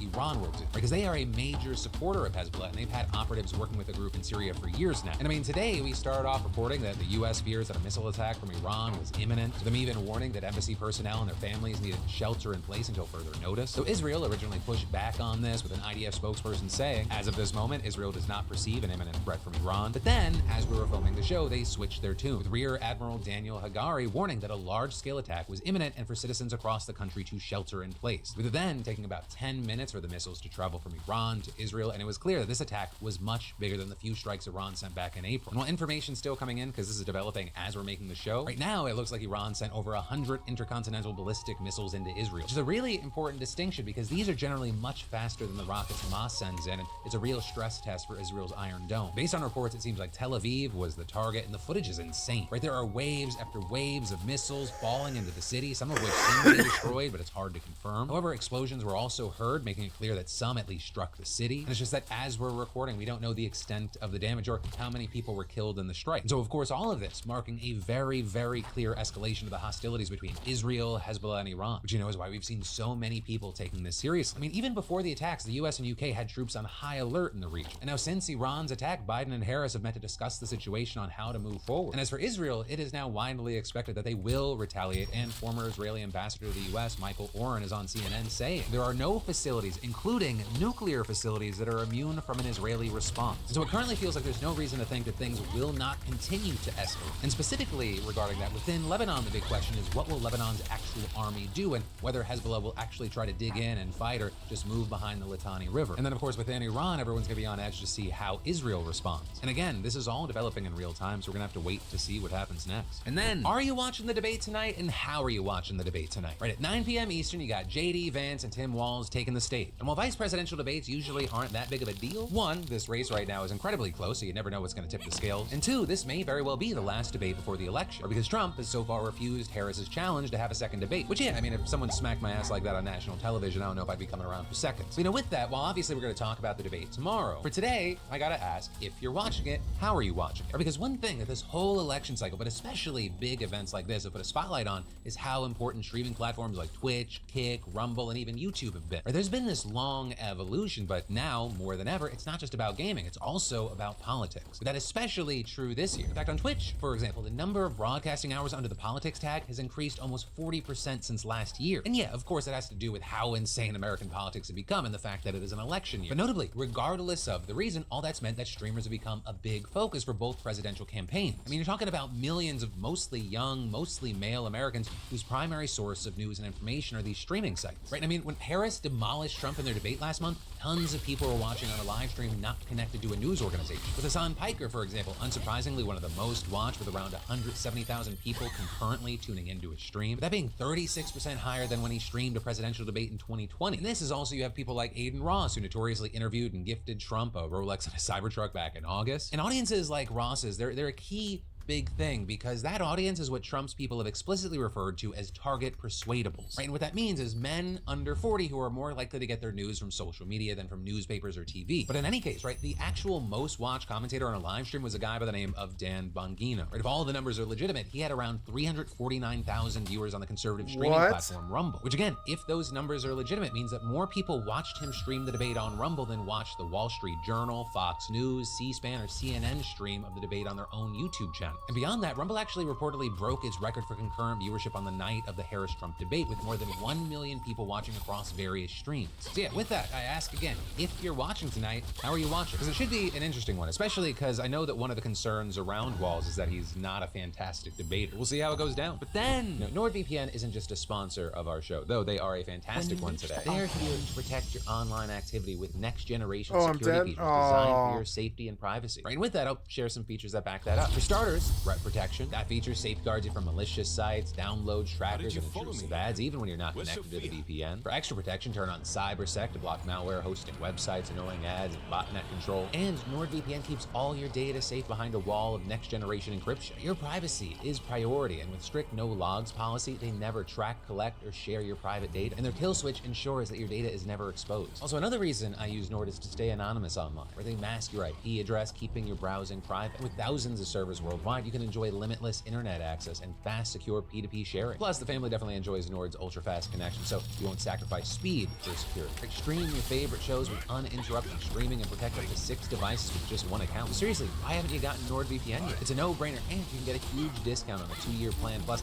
an additional 4 months free at nordvpn.com/Phil. That's nordvpn.com/Phil, the best deal on the internet, and it's risk-free with Nord's 30-day money-back guarantee. Then, shifting gears, and huge U.S. news, we gotta talk about this massive strike that's threatening to throw the economy into chaos just a month before the election. Because right now, you have tens of thousands of dock workers striking at ports all along the East Coast and the Gulf of Mexico, right? And they are members of the International Longshoremen's Association, which is a union reportedly representing 47,000 workers in all. And very notably, they have not been on strike since 1977, though that is not to say that we didn't see this coming. I mean, they have been threatening to strike for months now. And actually, because of that, many big companies have been getting ready by ordering goods ahead of time time in diverting shipments to the West Coast, which is actually why you have White House officials saying they are confident that supply chains can weather the strike, with that view also reportedly being shared by independent analysts. But that's not to say that there's not going to be an impact, with one of the things to note being that smaller retailers likely haven't had the same opportunities to develop workarounds. And on top of that, right, the ultimate impact of the strike, it really all depends on how long it actually lasts. With one analyst, for example, telling the Washington Post, if we see a strike that lasts for less than a week, we think it's relatively digestible for the system. But that same analyst also said the parties are very far apart. We think it's going to be a fairly acrimonious negotiation. And actually, to that point, yesterday the union responded to an offer from the companies with a statement saying the ocean carriers represented by USMX want to enjoy rich billion-dollar profits that they are making in 2024 while they offer ILA longshore workers an unacceptable wage package that we reject. And as far as that offer they turned down, reportedly would have increased pay by nearly 50%, as well as tripled employer contributions to employee retirement plans and strengthened healthcare options, with apparently the union asking for what would amount to a 77% pay raise over the 6-year life of the contract, and the union's president saying that is necessary to make up for inflation and years of small raises. But that said, right, the pay isn't the only issue here. In fact, it might not even be the biggest, right, because the union's other main demand is a complete ban on automation, with that including the use of automated cranes, gates, and container moving trucks for unloading or loading freight. And there, with that 50% raise offer, the companies only agreed to retain the current language around automation and semi-automation, which the union says is insufficient. And so with all that, right, with them seemingly so far apart, if this goes more than just even a few weeks, I mean, it could have a pretty big impact on the nation's supply chain, potentially leading to higher prices and delays in goods reaching households and businesses. And in fact, I mean, we're already seeing the sign, with the Port of New York and New Jersey being the largest of more than a dozen major ports affected by the strike. And according to New York officials, some 3 dozen cargo ships are expected to arrive in the next week that won't be able to unload. And then on top of that, there are approximately 100,000 shipping containers stranded on the docks already. So again, for consumers, it's not expected that there's going to be an immediate impact on the actual availability of goods in stores. Though, the one notable exception is bananas. Because as it turns out, here's your fun random fact of the day, the affected ports reportedly handle 75% of the nation's supply. But for now, we're going to have to wait to see how big the impact is, because I mean, this is going to cost millions every day. In fact, one think tank estimated that just a week-long strike would lead to $3.78 billion in economic losses, which is also why there's a ton of pressure on Biden from business groups and also a lot of Republicans to invoke something called the Taft-Hartley Act, which is something that would allow him to suspend the strike for 80 days. But administration officials have repeatedly said he won't take that action to prevent a strike, and that the dispute should be resolved through collective bargaining. And this notably as, if this doesn't get resolved, the impacts are only going to get more visible as we move closer to the election. But then, Julian Assange just spoke for the very first time since he became a free man back in June. Because as you may remember, he was in England's maximum security Belmarsh prison for 5 years, and trapped in the Ecuadorian embassy in London, claiming political asylum for 7 years before that. And this is the U.S. Justice Department is trying to get him extradited so he could be prosecuted under the Espionage Act. But then finally, in June of this year, the DOJ reached a plea deal with Assange, with that having him serve 5 years, which he'd already done in Belmarsh, so in effect, he was set free. Now with that, at the time, his wife Stella said he needed time to recuperate before speaking publicly about really anything. But apparently, he was ready today because he went to France and spoke before the Legal Affairs and Human Rights Committee of the Parliamentary Assembly of the Council of Europe, which is an international body that includes lawmakers from 46 European countries. And there we saw a few notable moments from his address, first being what he chose not to say. I am yet leader of the last fully Allied equipped resistance forces. to speak about what I have endured. The relentless struggle to stay alive, both physically and mentally. Nor can I speak yet about the deaths by hanging, murder, and medical neglect of my fellow prisoners. But Assange was willing to talk about his struggle for freedom, and there he didn't pull any punches, with him explaining that facing up to 175 years in prison, he chose freedom over unrealizable justice. Justice, for me, is now precluded, as the US government insisted in writing into its plea agreement that I cannot file a case at the European Court of Human Rights, or even a Freedom of Information Act request over what it did to me as a result of its extradition request. I want to be totally clear.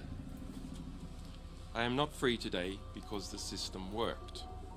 I am free today after years of incarceration because I pled guilty to journalism. With Assange then later on devoting a large chunk of his speech to just slamming the CIA, and in particular, Mike Pompeo as its director. It is now a matter of public record that under Pompeo's explicit direction, when this game was dying, the bots were all selling the potions for coppers, 0.001 for these powerful health potions. I bought like 10,000 of them or something, and now they're worth 7 gold a pop. And so I'm going to make, and I knew they would be, and I bought them. Look, I bought them. I knew they would be. I was like, one day these will be worth so much when people just won't be willing to make them anymore. And look at this. I'm going to make so much money.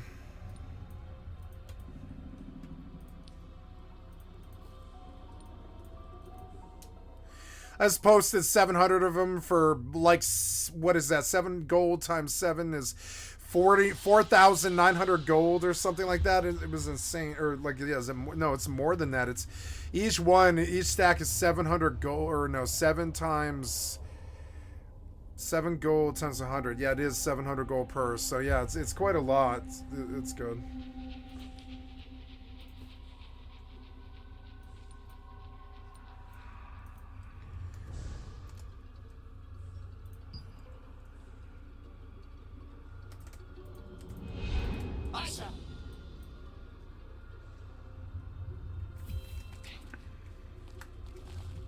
Rutain, please hurry and open it. Who knows what they've been up to in the meantime? I need to focus on my magic. Wait. Done. We meet again. Thank you for helping me out in this dangerous place. They're here. Yep. The children are locked up. Kill them all! Bring it on, Curse of Kazar. Over there! Stay in formation!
Stay focused! Sophia, you must rescue the children immediately! The children are safe!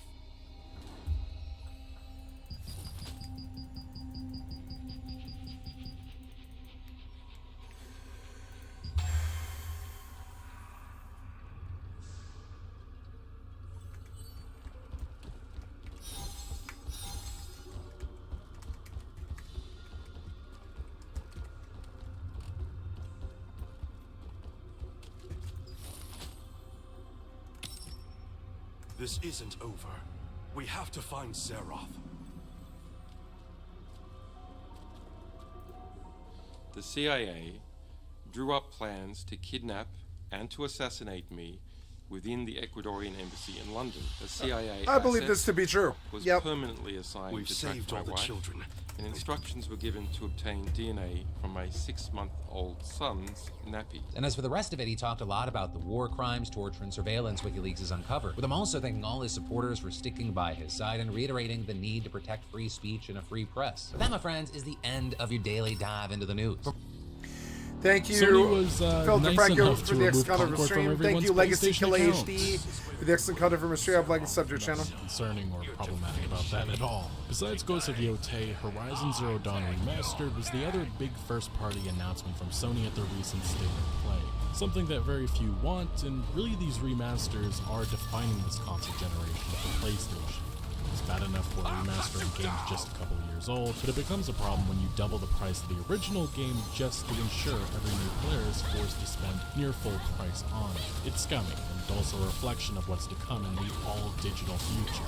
At the very least, Sony didn't pull a Rockstar and delist the original game. In other Horizon news, Sony is all in on live services. No, Concord did not change their mind. They've said as much to investors. They've made it abundantly clear that the game's in active development, and it appears what's next for Horizon is indeed Horizon Online from Guerrilla Games, not to be confused with the Horizon MMO supposedly in development at NCSoft. A legend is calling it a career, a legacy that will live on in the inevitable The Elder Scrolls 6.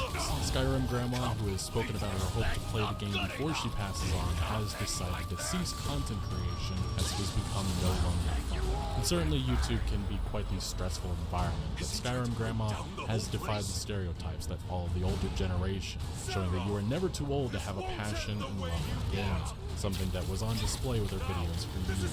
Ubisoft is on the verge of collapse, and the company's CEO made a surprising admission the other day to investors, and that was that the anti-woke movement is indeed affecting company performance. This admission did not go down well with some in the gaming industry, as well as the remark by Yves Guillemot that Ubisoft isn't pushing any specific agendas with their games. But today we have a lot to discuss. A lot going on. The gaming industry has been extremely busy. As later we'll be discussing BioWare's head-scratching defense of Dragon Age the Veilguard, EA hyping up a return to classic Battlefield, Blizzard's latest baffling decisions with WoW, which some say is ruining, isn't pushing any specific industry, as videos for years. Ubisoft is on the verge of collapse, and the company's CEO made a surprising admission the other day to investors, and that was that the anti-woke movement is indeed affecting company performance. This admission did not go down well with some in the gaming industry, as well as the remark by Yves Guillemot that Ubisoft isn't pushing any specific agendas with their games. But today we have a lot to discuss. A lot going on. The gaming industry has been extremely busy.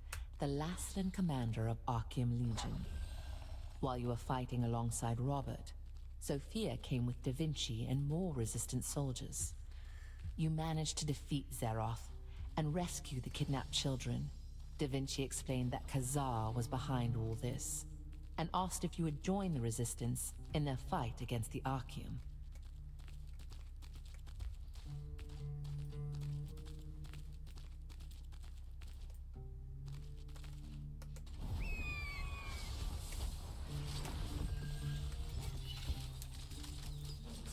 You're back.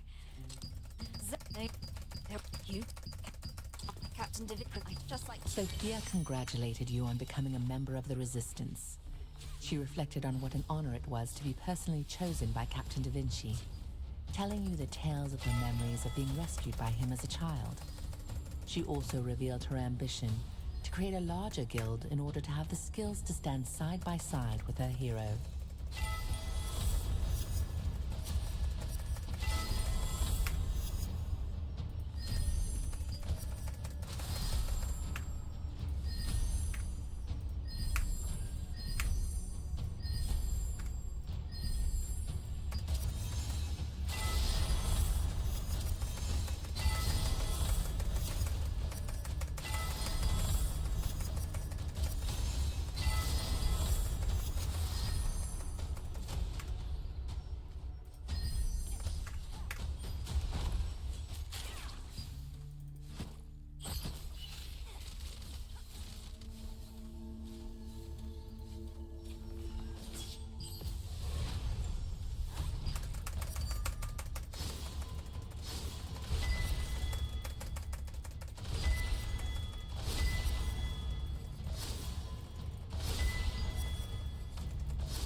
Ravolupius's army swept across Laslin, Sophia and Rutain, siblings whose parents had died in the war, fled for their lives and lost their way in the Spider Forest. Their childhood friend Rob searched for them, at last discovering them hanging in a spider web, deep in a cave. The three children struggled to undo the webs, but in the end, they were all captured by the owner of the cave, Mordecai, who meant to feed them to his spiders.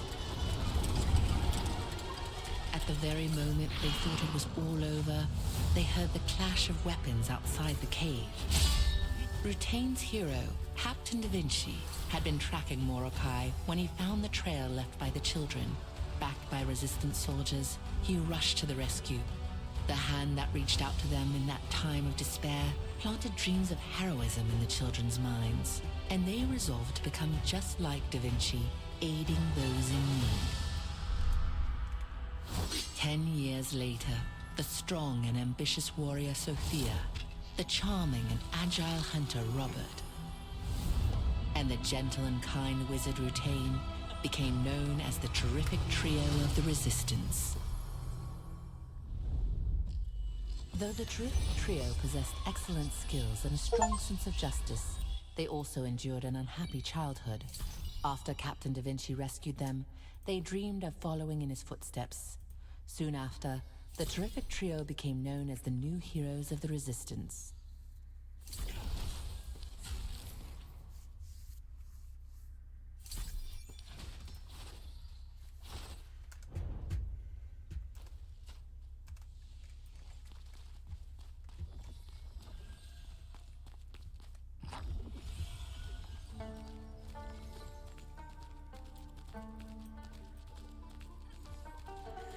I'm level 22.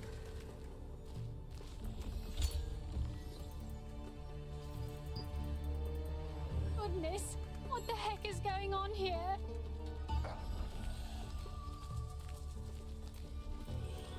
I see you've heard the room. Take a look. Oh no. Could I have forgotten it?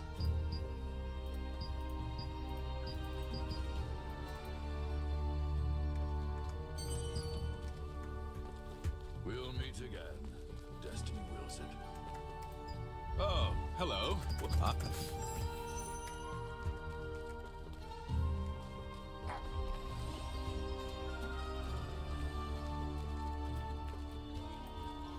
Let's see. Where can I find some strong adventurers? Huh? Wait. You, the dashing dimensional circles are an ancient kind of... There's so much I want to know about the world beyond the dimensional circle. Those monsters make it nearly impossible to do any research. You seem strong enough. I bet you'd... I want to go find it myself, but I hadn't... really? Thank you. You can... Instead, I reckon...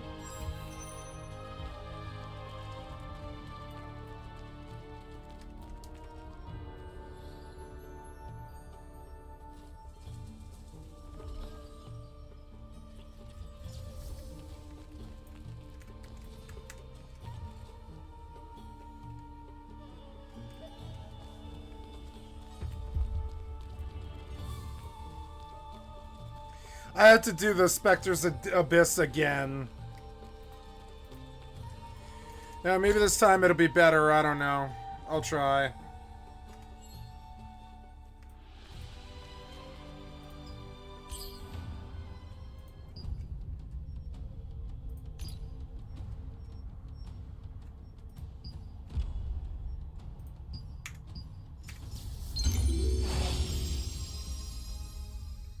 I'm gonna turn off the music though.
Possible.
Kicked by EAC.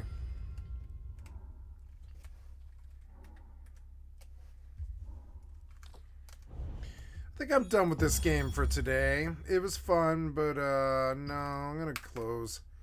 It's a good game, but I don't know. I don't think it's really a game that's I'm gonna want to like play a lot. Unfortunately, I like this game, but it's it's more of a game for kids, I think, than me. You know. Unfortunately, I will change my title now. It was a good 11-hour session on Throne and Liberty. I think I've done enough here. Gonna get off of it. Tomorrow I'll come back to it. New World FXI 1001 Throne and Liberty. New World.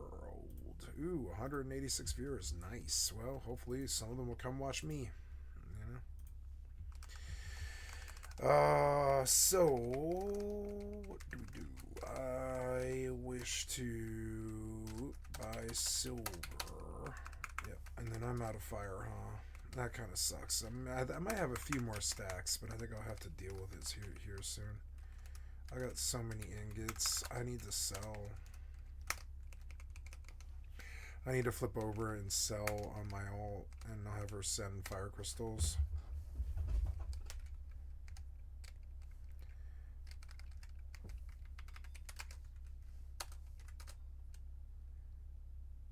Yeah, she didn't receive yet, huh? So, okay, that's okay. We'll go log over.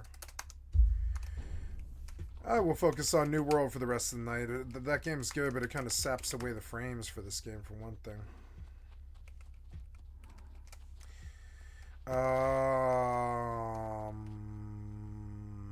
Oh yeah, I was trying to buy lots of weapons and armor so that I may repair. I think repair is stupid in this game.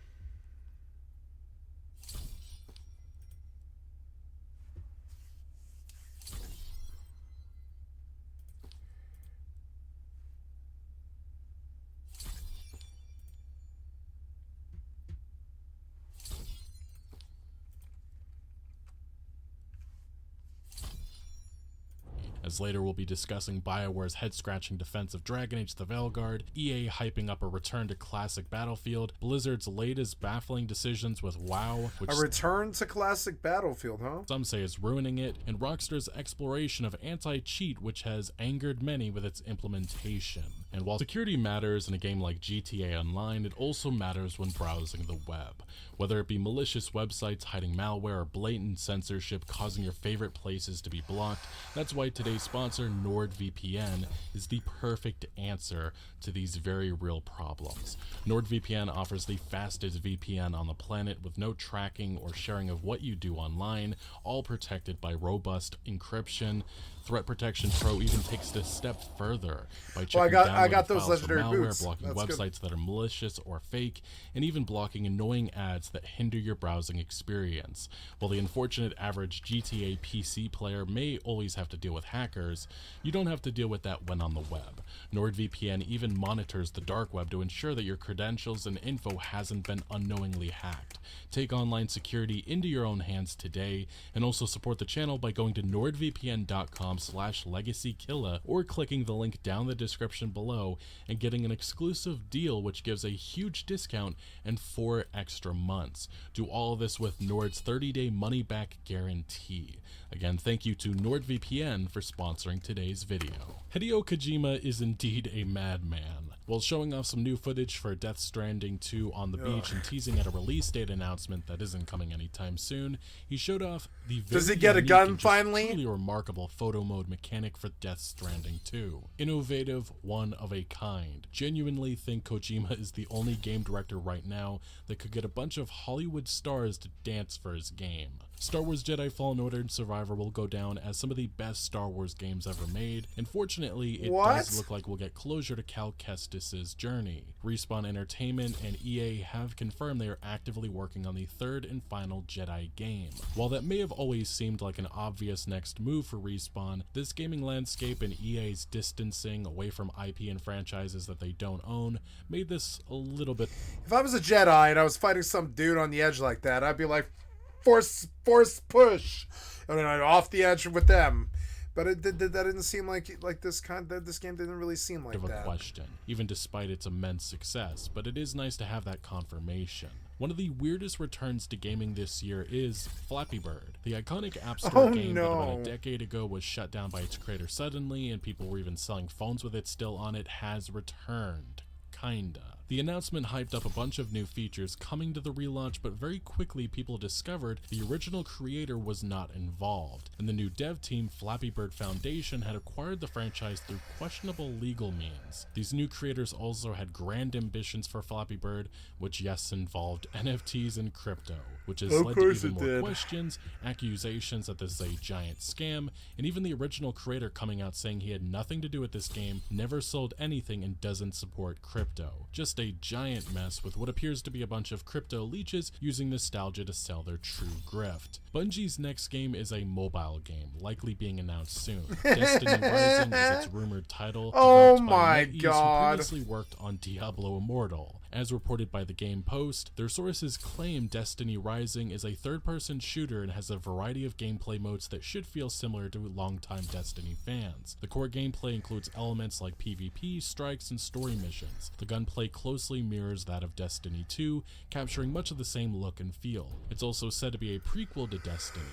Now, in terms of monetization, it's unknown. It's also been said that NetEase isn't building this game necessarily for Destiny players, but more so aiming to tap into the massive mobile gaming market, particularly in the Asia region, where mobile games dominate, which probably means that Diablo Immortal monetization will be repeated again here. Bungie also recently resolved a potential legal issue after it was discovered the recent collaboration with Nerf was from stolen fan art, and now another fan who had their art stolen by Bungie has spoken out again. In 2023, this artist exposed the fact that Bungie used their art without their permission in a Destiny 2 cutscene, and Bungie very quickly apologized and promised to compensate them. Now a year later, they've expressed their frustration that nothing has come of this promise. Former Bungie legal chief Don McGowan addressed this situation on LinkedIn, saying, "What's funny to me is that the next article below this one is a thing I had meant to take care of, dealing with a situation where a fan artist had their work built into a trailer. But I guess when you let go of the guy who fixes your problems, those problems don't get fixed." This is just yet another example of the disarray happening at Bungie, the incompetency that continues to strike this fractured company. Saber Interactive's CEO ignited this gaming industry with remarks on an Asmongold video comment section about wanting games to just be fun again, Their ultimate goal was Space Marine 2. He also went on to claim that I spent some time as chief operating officer at Embracer, and I saw games that made me want to cry with their overblown attempts at messaging or imposing morals on gamers. We just want to have some glory kills and get the heart rate up a little. For me, that is what games should be about. This remark was met to a lot of criticism from the games industry, many questioning if it was real. Well, Matthew Karch, the CEO, all but confirmed it was by acknowledging the remark on LinkedIn, saying whoever wrote that seems pretty sharp. The success of Space Marine 2 has only continued, with even notable Warhammer fan Henry Cavill speaking out about his enjoyment of it, and Saber Interactive saying Space Marine 2's success changes everything for them, and that does in fact include a Space Marine 3. The PS5 Pro doesn't really have the technical leap that I had hoped for, but yet the inner geek in me was still kind of interested in the limited 30-year anniversary version of it. And well, never mind on that. Within seconds it was grabbed on up and thrown to eBay for thousands of dollars. A shame. PlayStation did also have another release besides Astrobot and Concord recently, and that was God of War Ragnarok for PC. And as usual, was hit with tons of negative reviews because of the PSN requirement, something that even I don't understand with a single player game. A requirement that, might I add, prevents players from over 100 countries and territories from buying the game. While there has been a lot of negativity surrounding PlayStation lately, their one successful live service has been revived. Helldivers 2 did exactly what gamers had been wanting, for the devs to listen to them. It took far too long, lots of pain in the last couple of months, but Arrowhead dropped a massive update a few weeks ago introducing a bunch of fan-requested buffs and tweaks. The result of that move has been a renaissance for the game, with the Steam player base more than doubling, and even the mood at Arrowhead being a lot better. Often listening to your community is the best move, and in this instance it has paid off big time. The last couple of Battlefield installments have been met to a lot of disappointment and frustration from the overall gaming community. When we have remarks like this coming from EA's CEO, it just means absolutely nothing. One of the most ambitious projects in our history, said about the new Battlefield, which is supposedly coming next year, I assume. The thing is, he says this about every single Battlefield release. You can find comments he said about Battlefield 5, Battlefield 2042. He says this about and those every games ended up release. being absolute train wrecks in terms of the direction that DICE took the franchise. Now, the one big reason why I'm actually hopeful for this new Battlefield is because of Vince Impella. He is now overseeing EA DICE, he's been in charge of a lot of the decision making. We've also seen a lot of the veteran talent at DICE depart, so this is a new age for DICE, a new Battlefield. And it does seem to be that if there's anybody who can come in and fix this, it is Vince Impella. And this is some remarks he said the other day about the next Battlefield, which again gets me more excited for this new direction that they're taking it. And it really isn't a new direction, it's going back to where things worked. And he said, in an interview with IGN, he teased a back-to-basics approach for the series' next outing, and he said in quotes, "If you look back to the peak of the pinnacle of Battlefield, it's that Battlefield 3, Battlefield 4 era where everything was modern. And I think we have to get back to the core of what Battlefield is and do that amazingly well, and then we'll see where it goes from there." And he continued teasing that they're probably moving away from the 128 player maps, which I think is a smart decision. It just did not work well enough in 2042. He said, "Did 128 players make it more fun? Doing the number for the sake of the number doesn't make any sense. We're testing everything around what's the most fun. The maps, once they get to a certain scale, become different. So we're designing something that is more akin to previous Battlefields. I'd rather have nice, dense, really nice, well-designed play spaces." And all of that is music to my ears. We also did see some new concept art for this, along with obviously the confirmation that they're going for a modern setting with a new installment. And yeah, this does appear to be Gibraltar. This was also confirmed by Tom Henderson of Insider Gaming, who has inside sources at EA DICE and who's working on the next Battlefield. And he actually had some further details about the direction that is right now planned for this new installment, which is supposedly they're going back and forth between naming it just Battlefield or Battlefield 6. Only time will tell with that. But yeah, new details on the next Battlefield game. This was just a couple of days from Tom Henderson. Zimpella confirmed a new experience from Ripple Effect, and Insider Gaming has reported it will be Battlefield's take on a new free-to-play battle royale to tie in with the game's premium release. I think that we all knew that this was coming. We knew that EA DICE was going to take another shot at Battle Royale. It's just one of those things that they have to get going. They have to get it right. Insider Gaming understands that the game will take place somewhere between 2027 and 2030, so a modern setting. With a campaign focused on a massive private military going up against NATO, the game will be set in various locations worldwide, including Gibraltar, as seen in the concept art, and the USA, which is also believed to be the setting of the Battle Royale experience, which is a tropical location. And they continue saying the aim is currently for 45 different weapons on launch. In addition, the goal is for around 10 multiplayer maps. The game will also see a significant overhaul to its destruction. Over a half dozen sources mention that the game would have caliber-based destruction akin to Rainbow Six Siege, with different calibers causing different amounts of destruction. It's also understood that the game will be seeing some changes to movement, with one example given by multiple sources, the ability to pick up and move downed players. While this has almost certainly been incorporated for the Battle Royale experience, it's been implied that this is also of the changes and is part of the team's Battlefield Moments initiative to bring back the moments that made Battlefield, well, Battlefield. So all of this has me excited, and I truly do think if there's anybody who can turn this franchise around, it is Vince Zampella and that Respawn team, which is right now appearing to be overseeing DICE. Perhaps one of the most controversial, divisive games in recent memory. I feel like I've been saying that a lot lately, but Dragon Age the Veilguard is one of those games that started off as bad as it could get. The first impression trailer that came earlier this year was defined as cheesy and goofy, and it was met to mass dislikes. And in recent days, it has become quite clear that the ideological opinions, let's just say, of BioWare developers is very much all over this project, which has torn a lot of people about the future direction of this franchise. As the Park Place reports, Dragon Age the Veilguard game director confirmed inclusivity at heart of game's character creator and features pronoun options. That was back in July, and we saw a bunch of previews that were mostly positive about this new installment, a lot of them saying that BioWare is back. We'll see about that. I have my doubts about that, especially because most of BioWare isn't even around anymore. But the game's character creator is definitely one of those things that has carried a lot of criticism. Just because it appears that certain parts of it are very restrictive, like the breast and butt slider don't appear to do anything. Maybe that's a bug, I hope it is.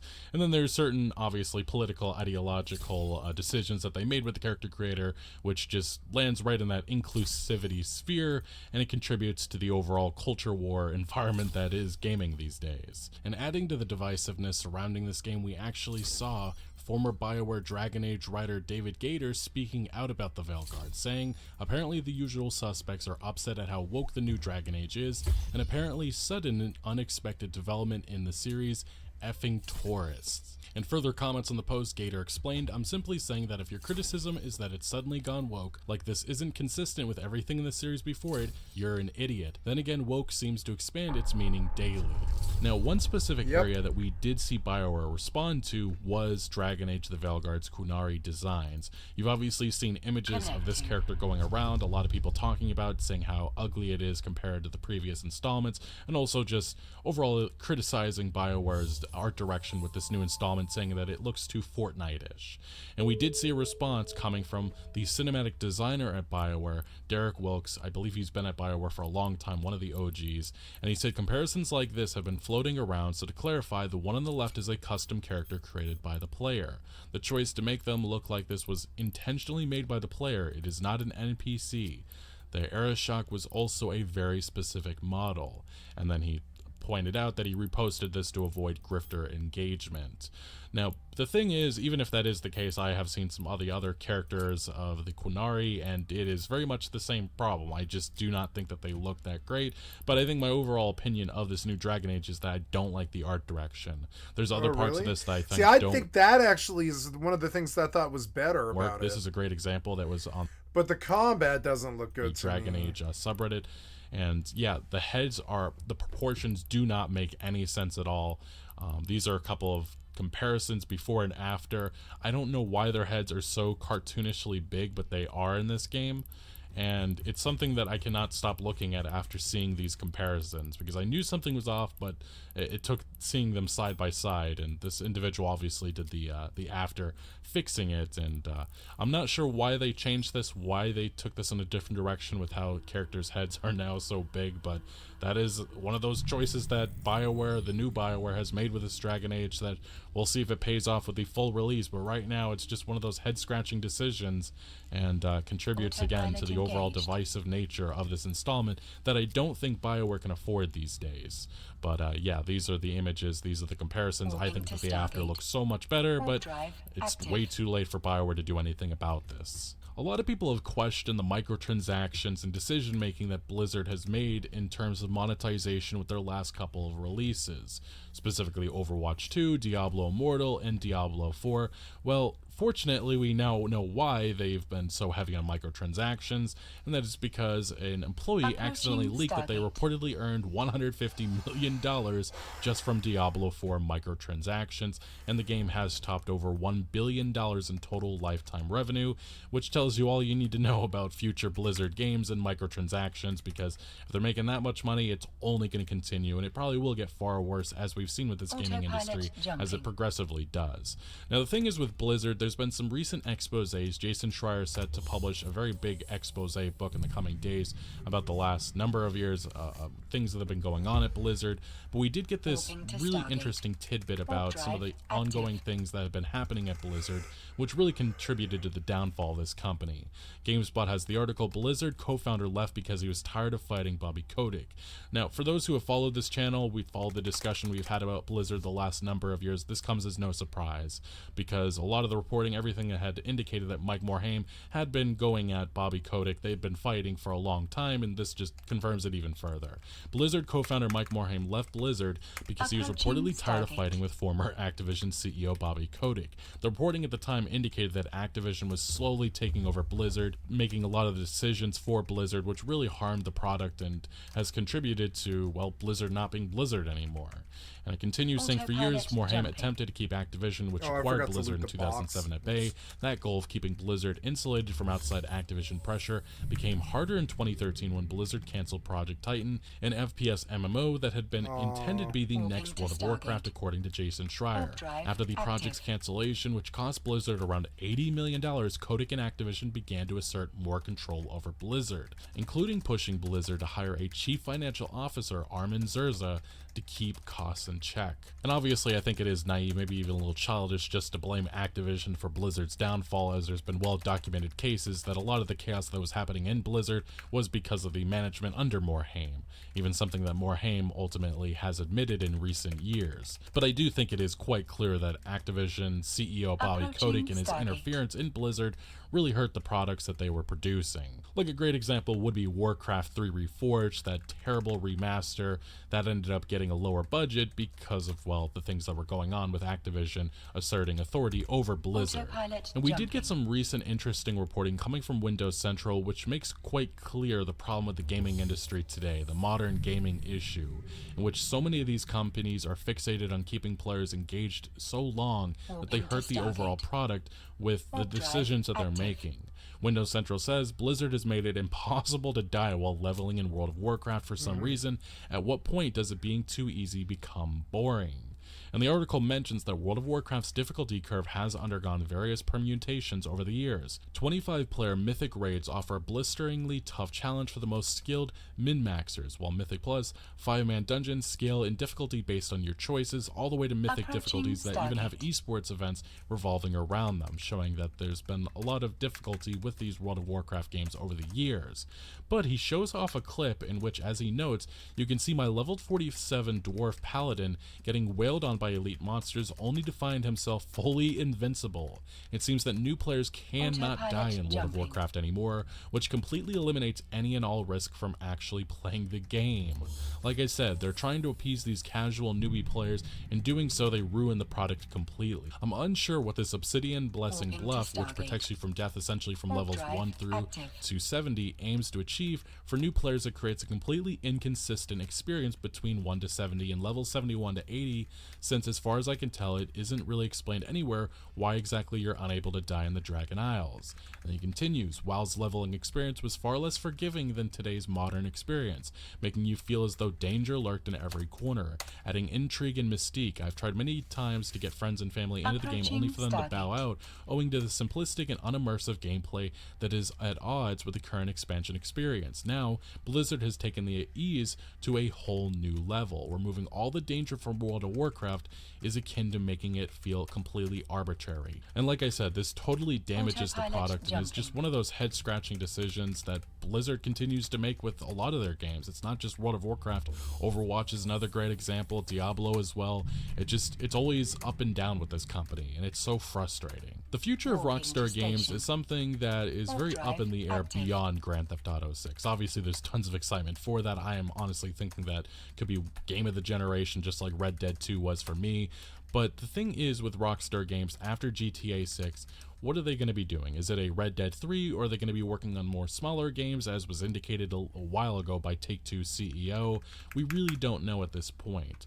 But we do know that a lot of veteran talent has departed from Rockstar Games. One of those key figures being Dan Houser, who left the company back in 2021 to found a new company called Absurd Ventures. And Absurd Ventures has been making a lot of moves as of late that are catching a lot of eyes. A great example of this would be the fact that Absurd Ventures has now taken over a lot of the Immortals of Avion dev team and formed them into a new studio. This article coming from GameSpot reports that it hired some of the Immortals of Avion development team from Ascendant to become a new studio under the Absurd level.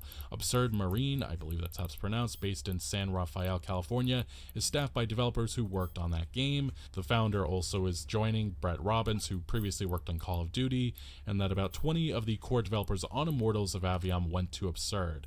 Now, what is Absurd actually working on? Well, they are now working on a game. This is supposedly an open-world adventure set in a sci-fi expanded universe. And I think the big question mark that still surrounds Dan Houser leaving Rockstar is why did he? And that clarity is still not there. But I do think, so I'm going to speculate a little bit, but I think the problem at Rockstar Games is that they are such a premium perfection studio that making these smaller games is something that is just not going to happen under this current regime, and something that Take-Two Interactive isn't interested in.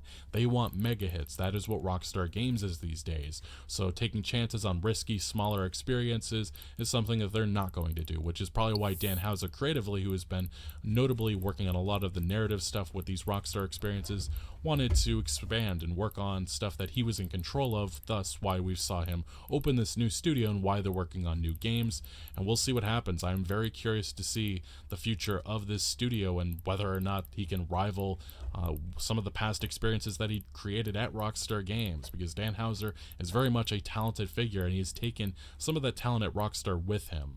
Now, it is also worth mentioning the fact that Grand Theft Auto Online got a massive update recently, and this was the implementation of BattleEye anti-cheat.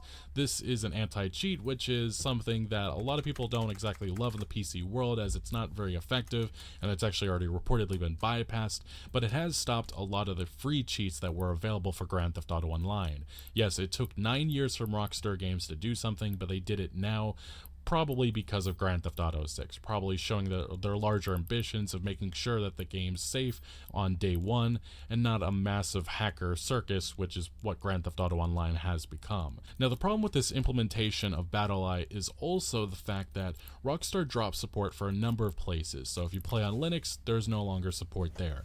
If you play it on Steam Deck, it is also no longer there. Now, the thing is, Rockstar Games could easily make this support happen. They just chose not to, which is baffling in my opinion, especially because GTA Online is one of the most played games on Steam Deck.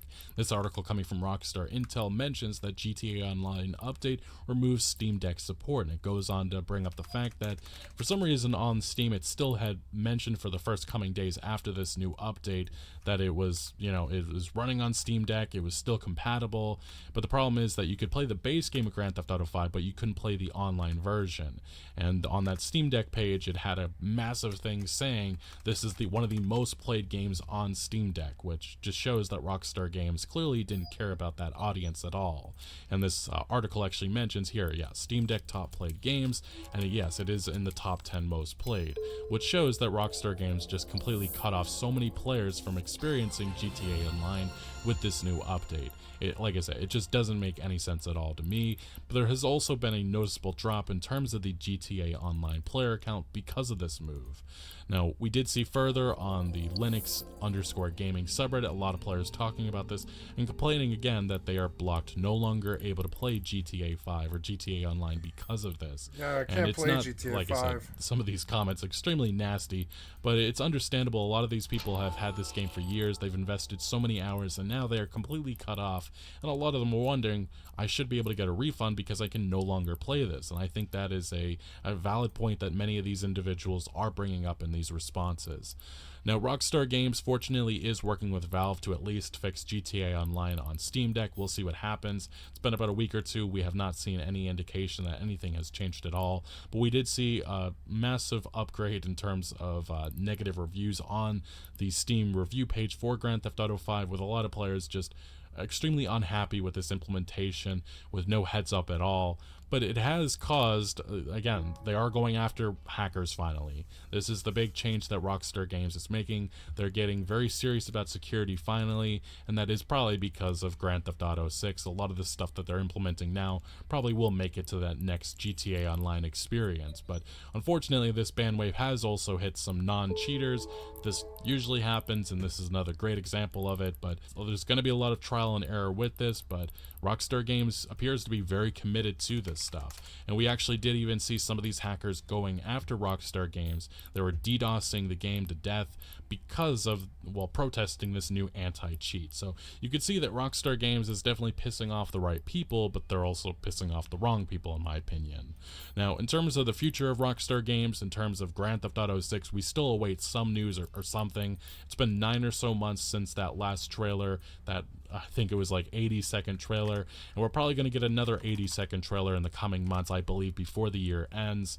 And for those worried about a delay announcement, a former Rockstar Games developer made quite clear if there is going to be a delay to 2026, we're not going to be hearing about that anytime soon. And if you were around during the Red Dead Redemption 2 days, this isn't really a surprise. Rockstar Games won't delay Grand Theft Auto 6 until about 6 or so months before release, and then we're going to get that sudden, well, okay, the game's moving to the springtime, and then maybe 6 months later, well, the game's moving back to the fall. So we'll see what happens. I am definitely not thinking Grand Theft Auto 6 is going to be releasing in 2025, especially based on things I've heard, but this is Rockstar.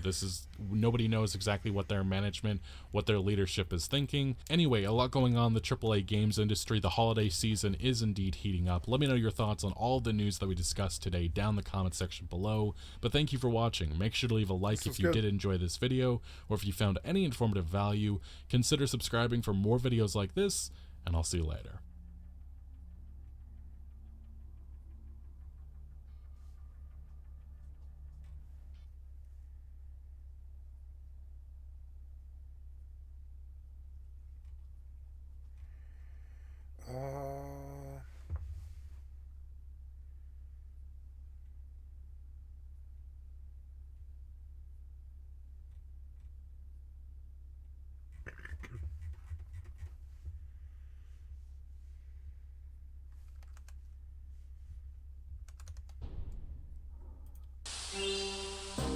Daggerfall released 25 years ago, and guess what? Nope. YouTubers, streamers, they are just getting exposed one after the other. By the time this video comes out, there's probably going to be another one. Shame on you, Anthony Fantano. Jesus Christ. I've been excited to watch this video. I've waited a bit. I've waited a bit to watch it, but I thought it'll be good. This is a question I get a lot that I typically answer. People have a hard time taking the answer. Why is it so hard for influencers not to like minors? I'm excited to watch this. I think it will be good. Gerbert Johnson typically does some good vids. I like him. So I'm curious to see what he's got to say about this topic, about this very pressing topic in today's world, okay? Pedophiles. Why the fuck is he wet? Why is he wet? They have a pretty notorious reputation, but what's going on here? What if it's the minor's fault? That's a great question that very few people are willing to ask. What if it is? These cursed souls want nothing more than to engage with the youth, and not in a positive way, in a pretty freaky way, mind you. Why pedophiles are bad. Fully grown, mature adults are more attractive than adolescents. This means that their attraction to children... Wait, what was that? It's just usually? Usually? This means that their attraction to children is probably some sort of messed up power dynamic to feel true control and to inflict pain. There are 3 types of predators that I have identified in my years of research.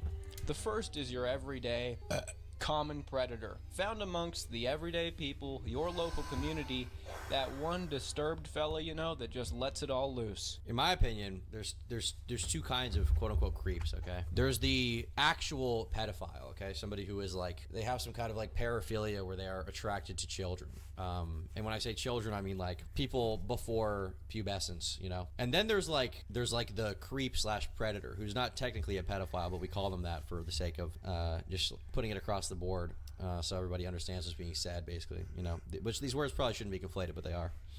And that is the kind of guy that like, so for Cody Ko, for example, someone who's like 25 and he fucked a 17-year-old Tana Mojo. Technically, is he a pedophile? Isn't someone who's attracted to children? No, but he did prey on someone who was too young for him to prey on. Because Tana Mojo, technically at that point, was like physically mature to the point that she could have been an adult, quote unquote, but her age and her inexperience is the reason why we would call him a predator or a creep, right? So this is the dichotomy.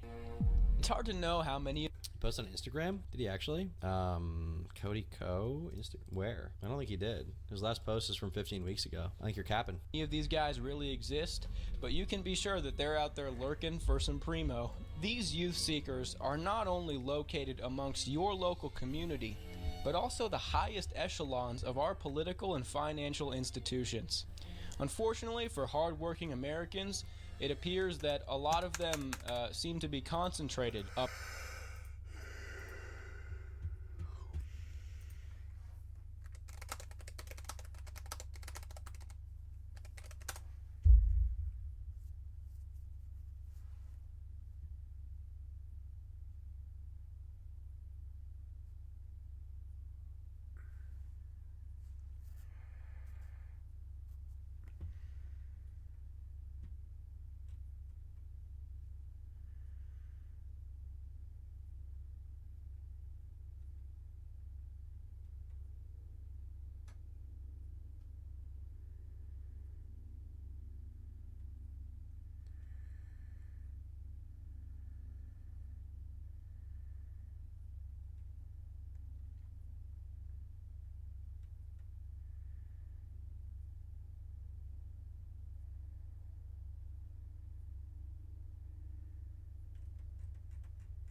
So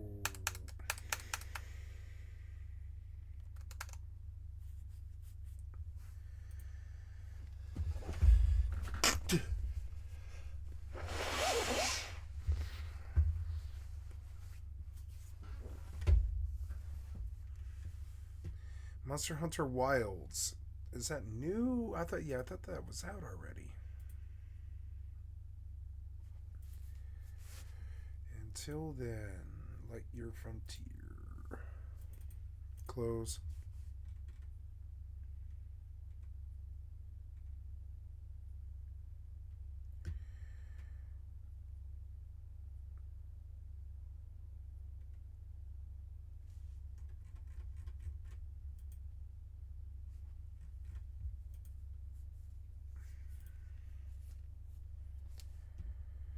Crimson Harvest looms.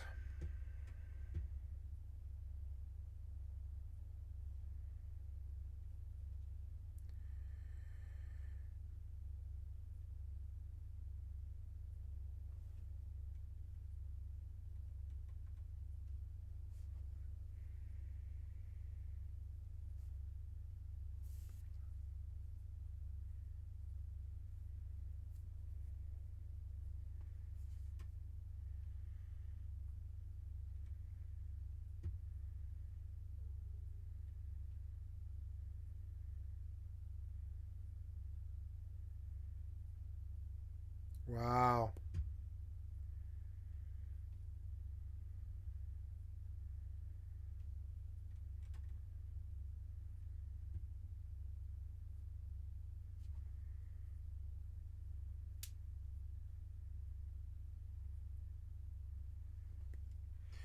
Well, cool. So there's going to be an Eve event starting tomorrow. What is Horde Fest? Neebs Gaming. Neebs Gaming was said to bring the end to life at Horde Fest, a thriller of an event.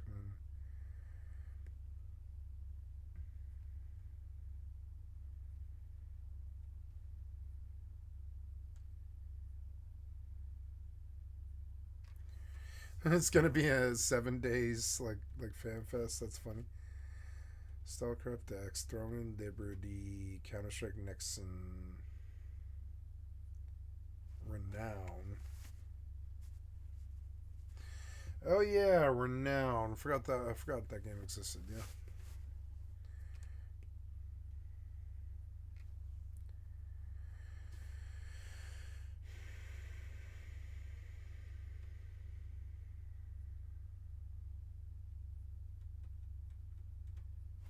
Fun to look at the news. Anyways, let's load Steam here. Oops. Library, New World, go. And you are going to get ingots.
Tutorial and we could start up a new game, or if you want, you can progress the history more than by another 50 years, or you can, go 500 years if you want. And the aspects of the game will change. Procedurally build up the world. It's different each world that you play. So, yours, unless you use the same seed and everything, will be different, but everything I explain won't matter. You can see the caravans moving around, people settling, etc. Now, we here are in tutorial and we could start up a new game, or if you want, you can progress the history more than by another 50 years, or you can, go 500 years if you want. And the aspects of the game will change if you go further into the future when you choose to start. From what I understand, certain skill training isn't available until later. For example, I believe pyromancy, maybe not. I'm not sure exactly because I've never actually gone that route myself. I've always just created at the original generation of 50 years and just click continue. But if you want to try and see what happens beyond that, go for it. I'm just going to click continue. Now, you get to the difficulty screen at this point, and it tells you, gives you three options, like, what are you looking to do? The left option is high fantasy, which means, you know, you can do what you want, and you drop all items from your backpack and respawn in your home settlement after death. Your character doesn't age. Your character can't die from starvation or dehydration. It's a lot slower. Skills require 200% more effort to advance, and scoring is disabled. So this is kind of like you just want to play in this sandbox roguelike RPG without fear of death.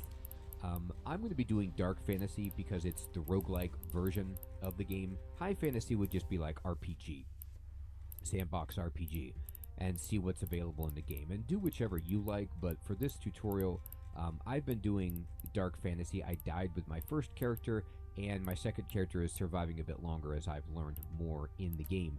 And this is what we're going to do. So you get the high stakes combat of traditional roguelikes, and your existence can change the world in a meaningful way. You have permanent character death. You can continue in the same world with a new character, which is kind of cool, like Project Zomboid or something. There's no penalty to skill gain, so you get them at the regular rate, and you can begin as part of an existing family, which we'll see in a moment.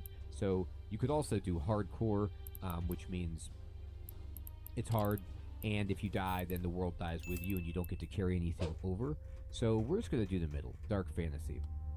And then you're going to get to the character creation screen, and you can choose whatever you like. You get to choose your gender, you get to choose your name, you get to choose your race, and you get to choose aspects of your appearance in these selectors down here.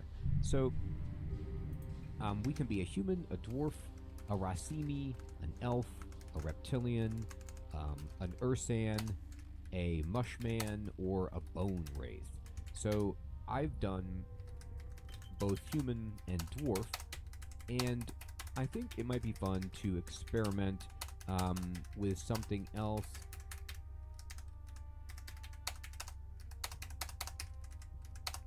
So why don't we make a bear? An Ursan is a bear, sentient bear person that lives around 70 years, which is about the same as humans. Humans are more generalized. You can see when you mouse over any of these races, you'll get a tooltip description. There's some flavor text, and then there is just pure description of the benefits that they get. So humans live around 70 years and all stats +1 when they start. Dwarves live around 200 years. They get 2 endurance, 2 willpower, and infravision, which is just so awesome. Infravision allows you to see in darkness, and you have half vision in daylight. So it's in daylight, you're not as good as people who can see in the day, but you don't need a torch in darkness. So I like that, and dwarves are just really stout. You could be a cat person if you want. You also get infravision, elves, lizard person, the bone wraith, the mushroom person, or the bear. So if we want to be a bear, first of all, we get a monocle, which is awesome. And, we could call this tutorial bear.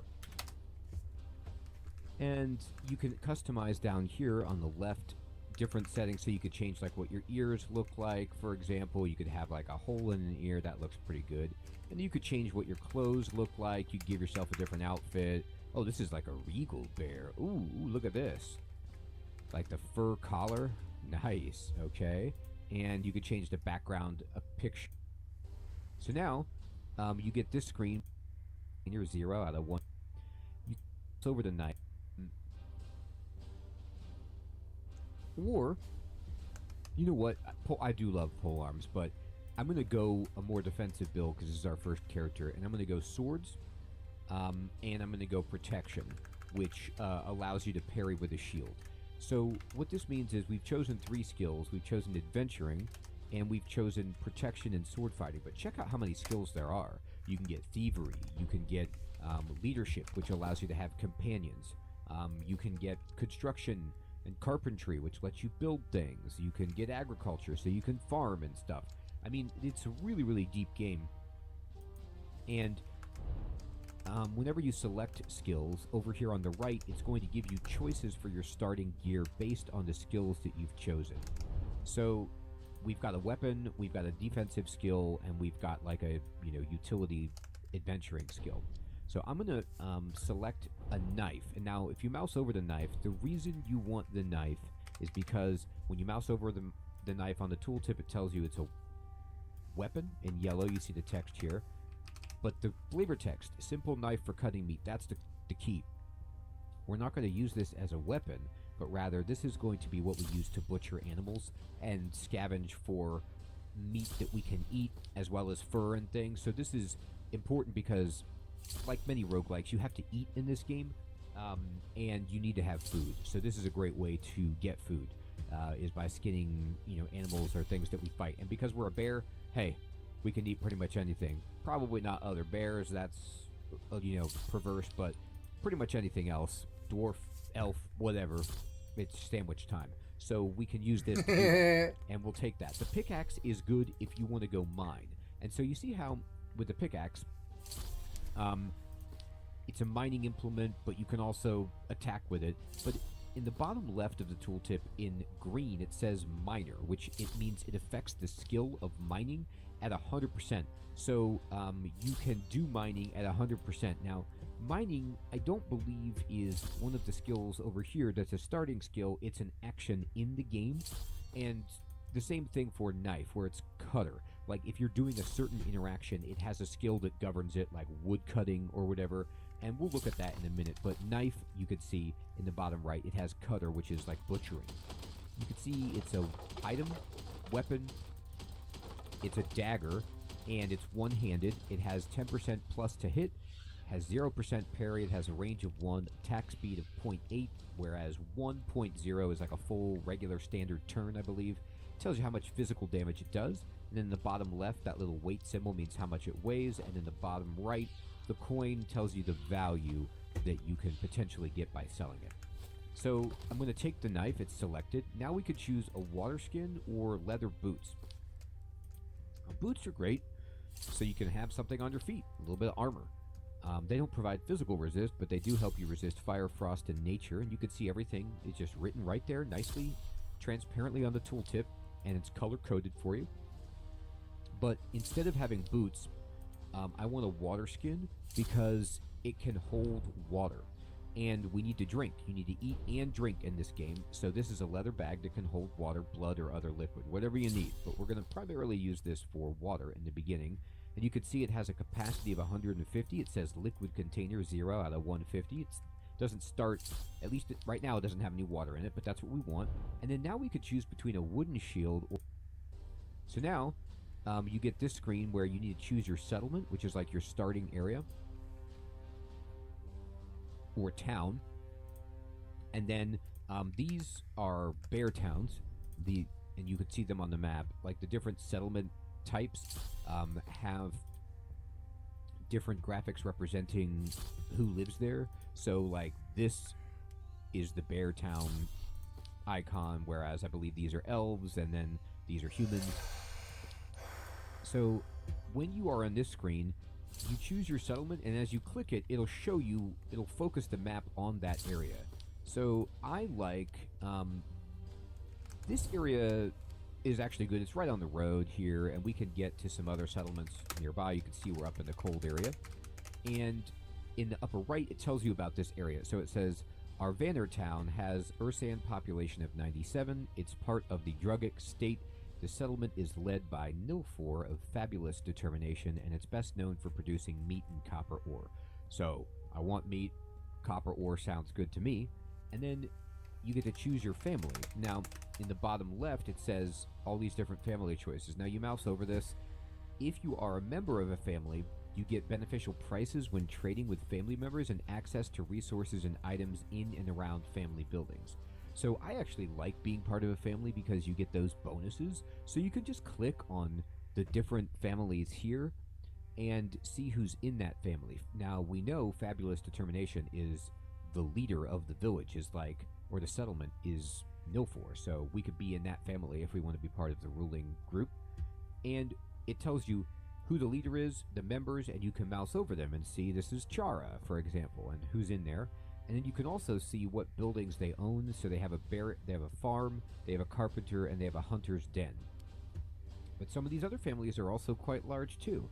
They have a smelter and a den and a bearberry farm. A smelter could be very good as a family building because we could go there and maybe get some ore and smelt some bars to craft some equipment early on.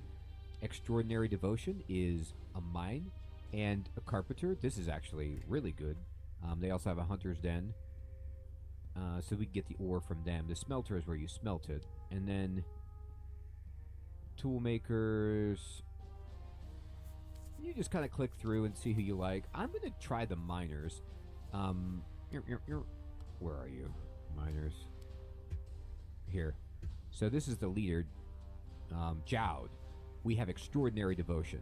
So I'm just going to pick this settlement and this family and click Continue. And now it's going to generate the world. And we're in. So first things first, let's just talk about the UI, what we see. In the upper left, you can see my portrait. I'm an amazing looking bear with a monocle. Fantastic. You see my health in red, my stamina in yellow, and my satiety in green, and my thirst in blue. You can mouse over any of these to get more information. Like, for example, here's health, and if it drops to 0, you die. This is stamina. Stamina is like the energy you need for everything. Walking, running, fighting, everything. And you can push R to kind of like briefly rest and get it back. But as you say, there's fatigue that builds up, which you can refill your stamina, but then the top end of it will start to gradually get consumed by fatigue that you can only get by doing a full rest to get your max level of stamina back. And it tells you hunger and thirst. Now, a cool thing about the game is that you automatically eat and drink. So your character will just do that for you, provided you have it in your inventory. And how do I know if I have it? Well, to the right of my hunger bar, you see that I have 120 food. That little drumstick with the number 120, that means how much food I have. I actually have no water right now, so we're going to immediately go get water from the well in the town center. Pretty much every town center has a water source of some kind, and you can fill up any water container you have there. So that explains the upper left. It also tells you this is my name, and this is my family, and I'm 16 Autopilot years engaged. old. Underneath my portrait, you're going to see that I have this little butterfly icon that says you're considered to be an adult. Warping to You're a Stargate. dreamer full of hope and ambition, and you're drive certain active. there's so much more in store for you. Now down here, you'll also see buffs and debuffs appear in the upper left by your character portrait when those occur. In the upper right, there is a mini-map which displays, well, of course, the mini-map. You can see all the roads, the buildings, the things I can interact with, the people on this map. And then also you can click this button with the signpost to just have your character auto walk to the exit or the edge of the map so you can go to a different region. The way that this game works is it's kind of made up of different loading screens for each region or place of interest that you go.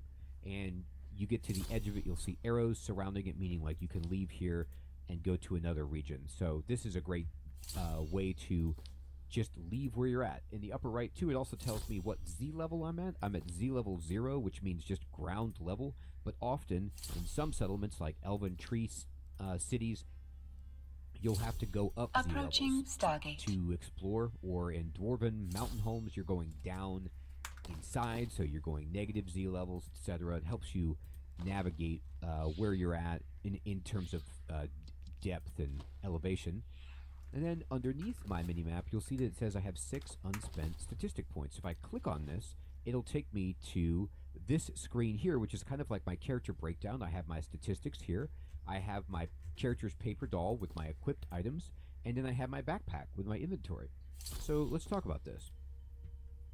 When you start the game, you get stat points to distribute. You could spend them on whatever you want. And remember, we have our stats are inflated by, you know, the fact that we are a bear or whatever, but we are going to modify some of them. But how do we know what to modify? The little blue Autopilot tier jumping. looking thing is the available points. So whenever you see this is a skill point. That's what the icon is. And here's all of your stats. Strength, dexterity, endurance, intelligence, willpower. If you mouse over strength, it tells you what it Warping to does, which is Stargate. so great. It Warp says drive improves weapon active. damage by 1 for every 2 points for axe, sword, mace, unarmed, improvised, natural, and thrown weapons. So we have a sword, so we want to pump strength if we're going to fight in melee, which we are. It improves your chance to parry and hit, depending on weapon type. It increases your available carry weight, which is awesome. And it reduces the time required for certain actions like mining, woodcutting, harvesting, threshing, and digging. And it reduces the stamina cost of actions like dragging and climbing. By the way, you can mouse over all of these to figure out what they do. So Dex says weapon damage for daggers, polearms, bows, and crossbows. Chance to hit depending on the weapon. Increased sneaking if you want to be stealthy. And reduces time to scavenge corpses. Endurance is very nice for physical resistance and helps you with fatigue. You Approaching reduce fatigue gain Stargate. when resting, which is the brown part of your stamina bar like we talked about. Increase your maximum health by 5 per point. Reduce stamina cost of making a base attack, movement, and actions like mining, woodcutting, harvesting, threshing, and digging. And determines bonus health regeneration during a long sleep and rest until healed actions. Intelligence is all about magic power, but also sight range. You can see it also helps with purchase price of goods, so it's kind of like charisma in that way. And increase the chance to recover resources when you're salvaging. And it reduces crafting speed. And then willpower is non-physical resistance, magic and elemental stuff. Just any damage type that's not physical. Increase fatigue reduction during Autopilot sleep. jumping. Increase amount of stamina regained through rest actions. And increase health regeneration per tick and your hearing. So I'm going to focus on strength and endurance with this character. So we'll go up, spend 2 here. Warping Spend to 2 here. Stargate. I'm going to spend the rest on Warp strength. drive active. So I'm going to then commit these changes. So once you've applied them, you have to click the check mark rather, down at the bottom. And then you can see in the bottom right, it tells you your carry weight. My carry weight was 22, and it went all the way up to 30 as I boosted my strength from 10 to 14. So that's phenomenal. And this just tells you kind of like what your estimated damage is, your attack speed, all sorts of great information, your movement speed, and then each segment of your body and its current resistances based on what you have equipped. Now, I have nothing equipped. I am in my birthday bear suit, except I have a sword and a shield. So that's nice, but we need some equipment. And you could see in the middle, this is my paper doll. You have all of these different slots which you can fill in, like your backpack, your cloak, your armor, your rings, your bracelets, your greaves, your shoes, all of that stuff that we want to find. You also have a secondary weapon slot that you can turn on by clicking this, and you can see it will dynamically update my damage based on the fact that I switched over there. And then here on the right is our backpack. And we have basically just our water skin, our knife, and we start with a little bit of food. We get some bread, which is why... Gonna get some water. I'll be right back. 120 on the other screen. You can see when I mouse over the bread, it says food, and it says food 40. And it's crafted with 3 wheat flour, so it's telling you how to make this if you want. And because I have 3 of these, it adds up to 120, which is my food. Now, my water skin is currently empty. Let's go remedy that. By the way, while we're here on this screen, which you can just push, you can push V to get to your skills, Autopilot C to get jumping. to the crafting screen, I to get to the screen that we were at, and then this is M for the world map, and then this is J is the tutorial guide. Warp drive active. And I'm just going to go back to this, and then there is over here the knowledge screen. And this is, let's kind of work left to right, actually. Okay, so this is the world map. So this is where we are, and depending on your tile set, you can change your resolution, your tile set, if this is too small for you. But you can zoom in on this with the mouse wheel or with the plus or minus buttons. And then you can click this button, I click it all the time, to just zoom in on where I'm at. And in Soul Ash 2, the characters are represented by a circular portrait. So they look like, everybody looks like this. I mean, they don't look like a bear with a monocle, but, you know, it's just their face on a circle. And this is where I am on the overworld. I'm right here in this settlement. And I can move around the map just using WASD. I can zoom way out. I can look around. I could click on whatever I want and get information about that area. So, for example, the other settlement over here, Dykavik town, I can see, how many people are there, what their wealth level is, how strong their military is, what buildings they have that I can go see, and what resources they've got if I'm interested. So the world map is incredibly useful for getting around. We'll look at it in a moment. Then if I go back here, this is the tab I was on when we spent our attribute points. Moving to the right is the skill panel. This is where you can see all of your different skills that you have. So for example, if I scroll down, you'll notice that sword fighting is at 5 out of 20. And you need to click on a skill, and it tells you the different milestones of raising that skill and what you can get. So we could take and master sword fighting, take it all the way up to level 20, and every time we raise sword fighting, we get something on this milestone chart as we fill it in. So you can see we already have this ability called Slash. We got an ability point. We got this ability amplifier, and then 2 more ability I have to points. go So these see are where the our ability damn points were coming from our skills. Covenant thing. Autopilot jumping. Then if we raise up sword fighting again, we're going to get this Bushido ability, which is a sword fighting technique Warping to that we Stargate. can use, Warp and we'll drive talk about active. that as we unlock it. But this is super important for understanding what you will get and when, so you can plan what skills you want to raise and what you want to focus on based on your build. And I could choose protection and look over here and see that we got shield wall and shield slam as active abilities with our milestones, and then we got 3 more points here. Now if I go all the way up to the top, adventuring, we started with this, so when you pick a skill you get 5 points in it, and we didn't get any ability points, but we can make a campfire, we can craft a quarterstaff, make a torch, we can ask innkeepers and hunters to discover points of interest, which is really, really helpful. And we can also make copper ingots because we know how. So you can see if we get 1 more level in adventuring, we will learn how to make a water skin, for example. So adventuring is really a fantastic skill tree.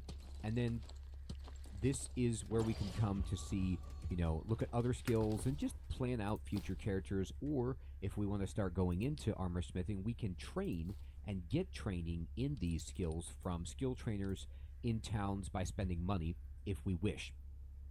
Now, you'll also notice that on the left, you can see all of the unlocked passives that we have, which is the points of interest from adventuring, our unlocked actions that are not combat actions. Generally, those are called abilities. So these are our unlocked abilities. We've got Slash, Shield Slam, and Shield Wall. And whenever you unlock ability for combat, generally it puts it automatically down here into your quick bar. So this is our kind of action bar, and we can use the number keys 1 through 10 on the keyboard here to activate these. And you can change them at any time. You can right click to clear it, and then if you want to put it back there, you need to drag it from this screen. You just put it back on there if you want it. Now, this is something. Warping to there's station. so many things that I didn't Warp understand drive at first when I active. played, and if you just read through the journal, you will get most of this information. But I'm a person who sometimes can be too impatient for that, and I just want to play. And so I was just playing it using traditional roguelike sensibilities and knowledge, and I completely missed the fact that leveling up adventuring, for example, gives me these milestones. And this bar right here, as I fill it up, will tell me my progress towards the next milestone. And you can see that, again, you mouse over, how you train it, what your progress is, and how many experience it takes to get there. Now, also, something I missed was these ability amplifiers. What do these do? So if I click on Slash, for example, now you can't click on your action bar, you have to click up here. Approaching You'll station. see that the ability Slash goes here, and it has these red and green boxes by it. And this is where you can drag one of your ability amplifiers that you've learned in here to modify that ability. So let's just take some time to look at an ability for combat. Slash says that it slashes an enemy dealing 11 to 18 physical damage. Fantastic. It is sword fighting. I target a being, so something, an enemy. It takes 4 stamina to use it. It has a range of 1. Its casting time is based on my weapon speed. It has a cooldown of 3.0, 3 turns. And it has a red and a green ability amplifier, and it requires a sword to use it, and it scales at 100% of your main weapon damage. So, as I'm looking at this, do I want to put any of my amplifiers down here? The only amplifier I have here is bleed per damage 20%. So, something Docking request accepted. I don't want to say tricky about this game, but Autopilot when you have disabled. Waypoint offensive reached. abilities that apply to the target, you want them to be negative effects. So this means they have, I believe, they have a 20% chance to bleed per damage dealt, or they bleed 20% of the damage I deal. Either way, this is something I want to happen whenever I use slash, and we can do science to see what it is. Remember, I've never taken sword before, so I actually don't know how this plays out, so we're going to find out. So what you want to do is drag this and drop it down here and slot it. And so now, if I mouse over this slash, it says ability amplifiers open wound is here. It's been slotted in. You can double dip. So if I had another red slot available, I could use this again on however many I wanted. But you have to be careful of who the skill is targeting. So Shield Slam, it says it targets the enemy's health, so it's targeting the enemy, but Shield Wall says it targets me. So I only want to put in an ability amplifier that's a positive effect because I'm targeting me. And you don't want to put positive effects on abilities that target the enemy because I don't know if that actually even work, but you don't want to boost the enemy. You only want to do negative things to the enemy. So as we get more of these, it'll make sense, but the idea is if it targets the enemy, you want it to be a negative effect, and if it targets you, your ability, you want it to be a positive effect. So for example, in protection, you'll see that if I get up here at milestone 6, I'm going to get this ability amplifier that gives me parry chance +1, and it's blue, meaning I can put this right here so that every time I do shield wall, I have a chance to parry more often, which is phenomenal. So then if I go over here to the crafting panel, which I can get to from the tabs or push the C key, it shows me what I know how to make, and I could sort this by shields, ammo, jewelry, clothing, whatever, or just, go over here to weapons, or just filter nothing and show you everything I can make. And these are based on blueprints that I've learned or milestones that I've unlocked with adventuring, and this is what I know how to make. And if you mouse over it, it tells you what you need and where you need to be. So, for example, I can't make a copper ingot in the field. I need to be by a smelter to do that. But I can make a torch. All I need for this is firewood ×1, and I can make a quarterstaff with some wood. So, fantastic. Now, it shows you what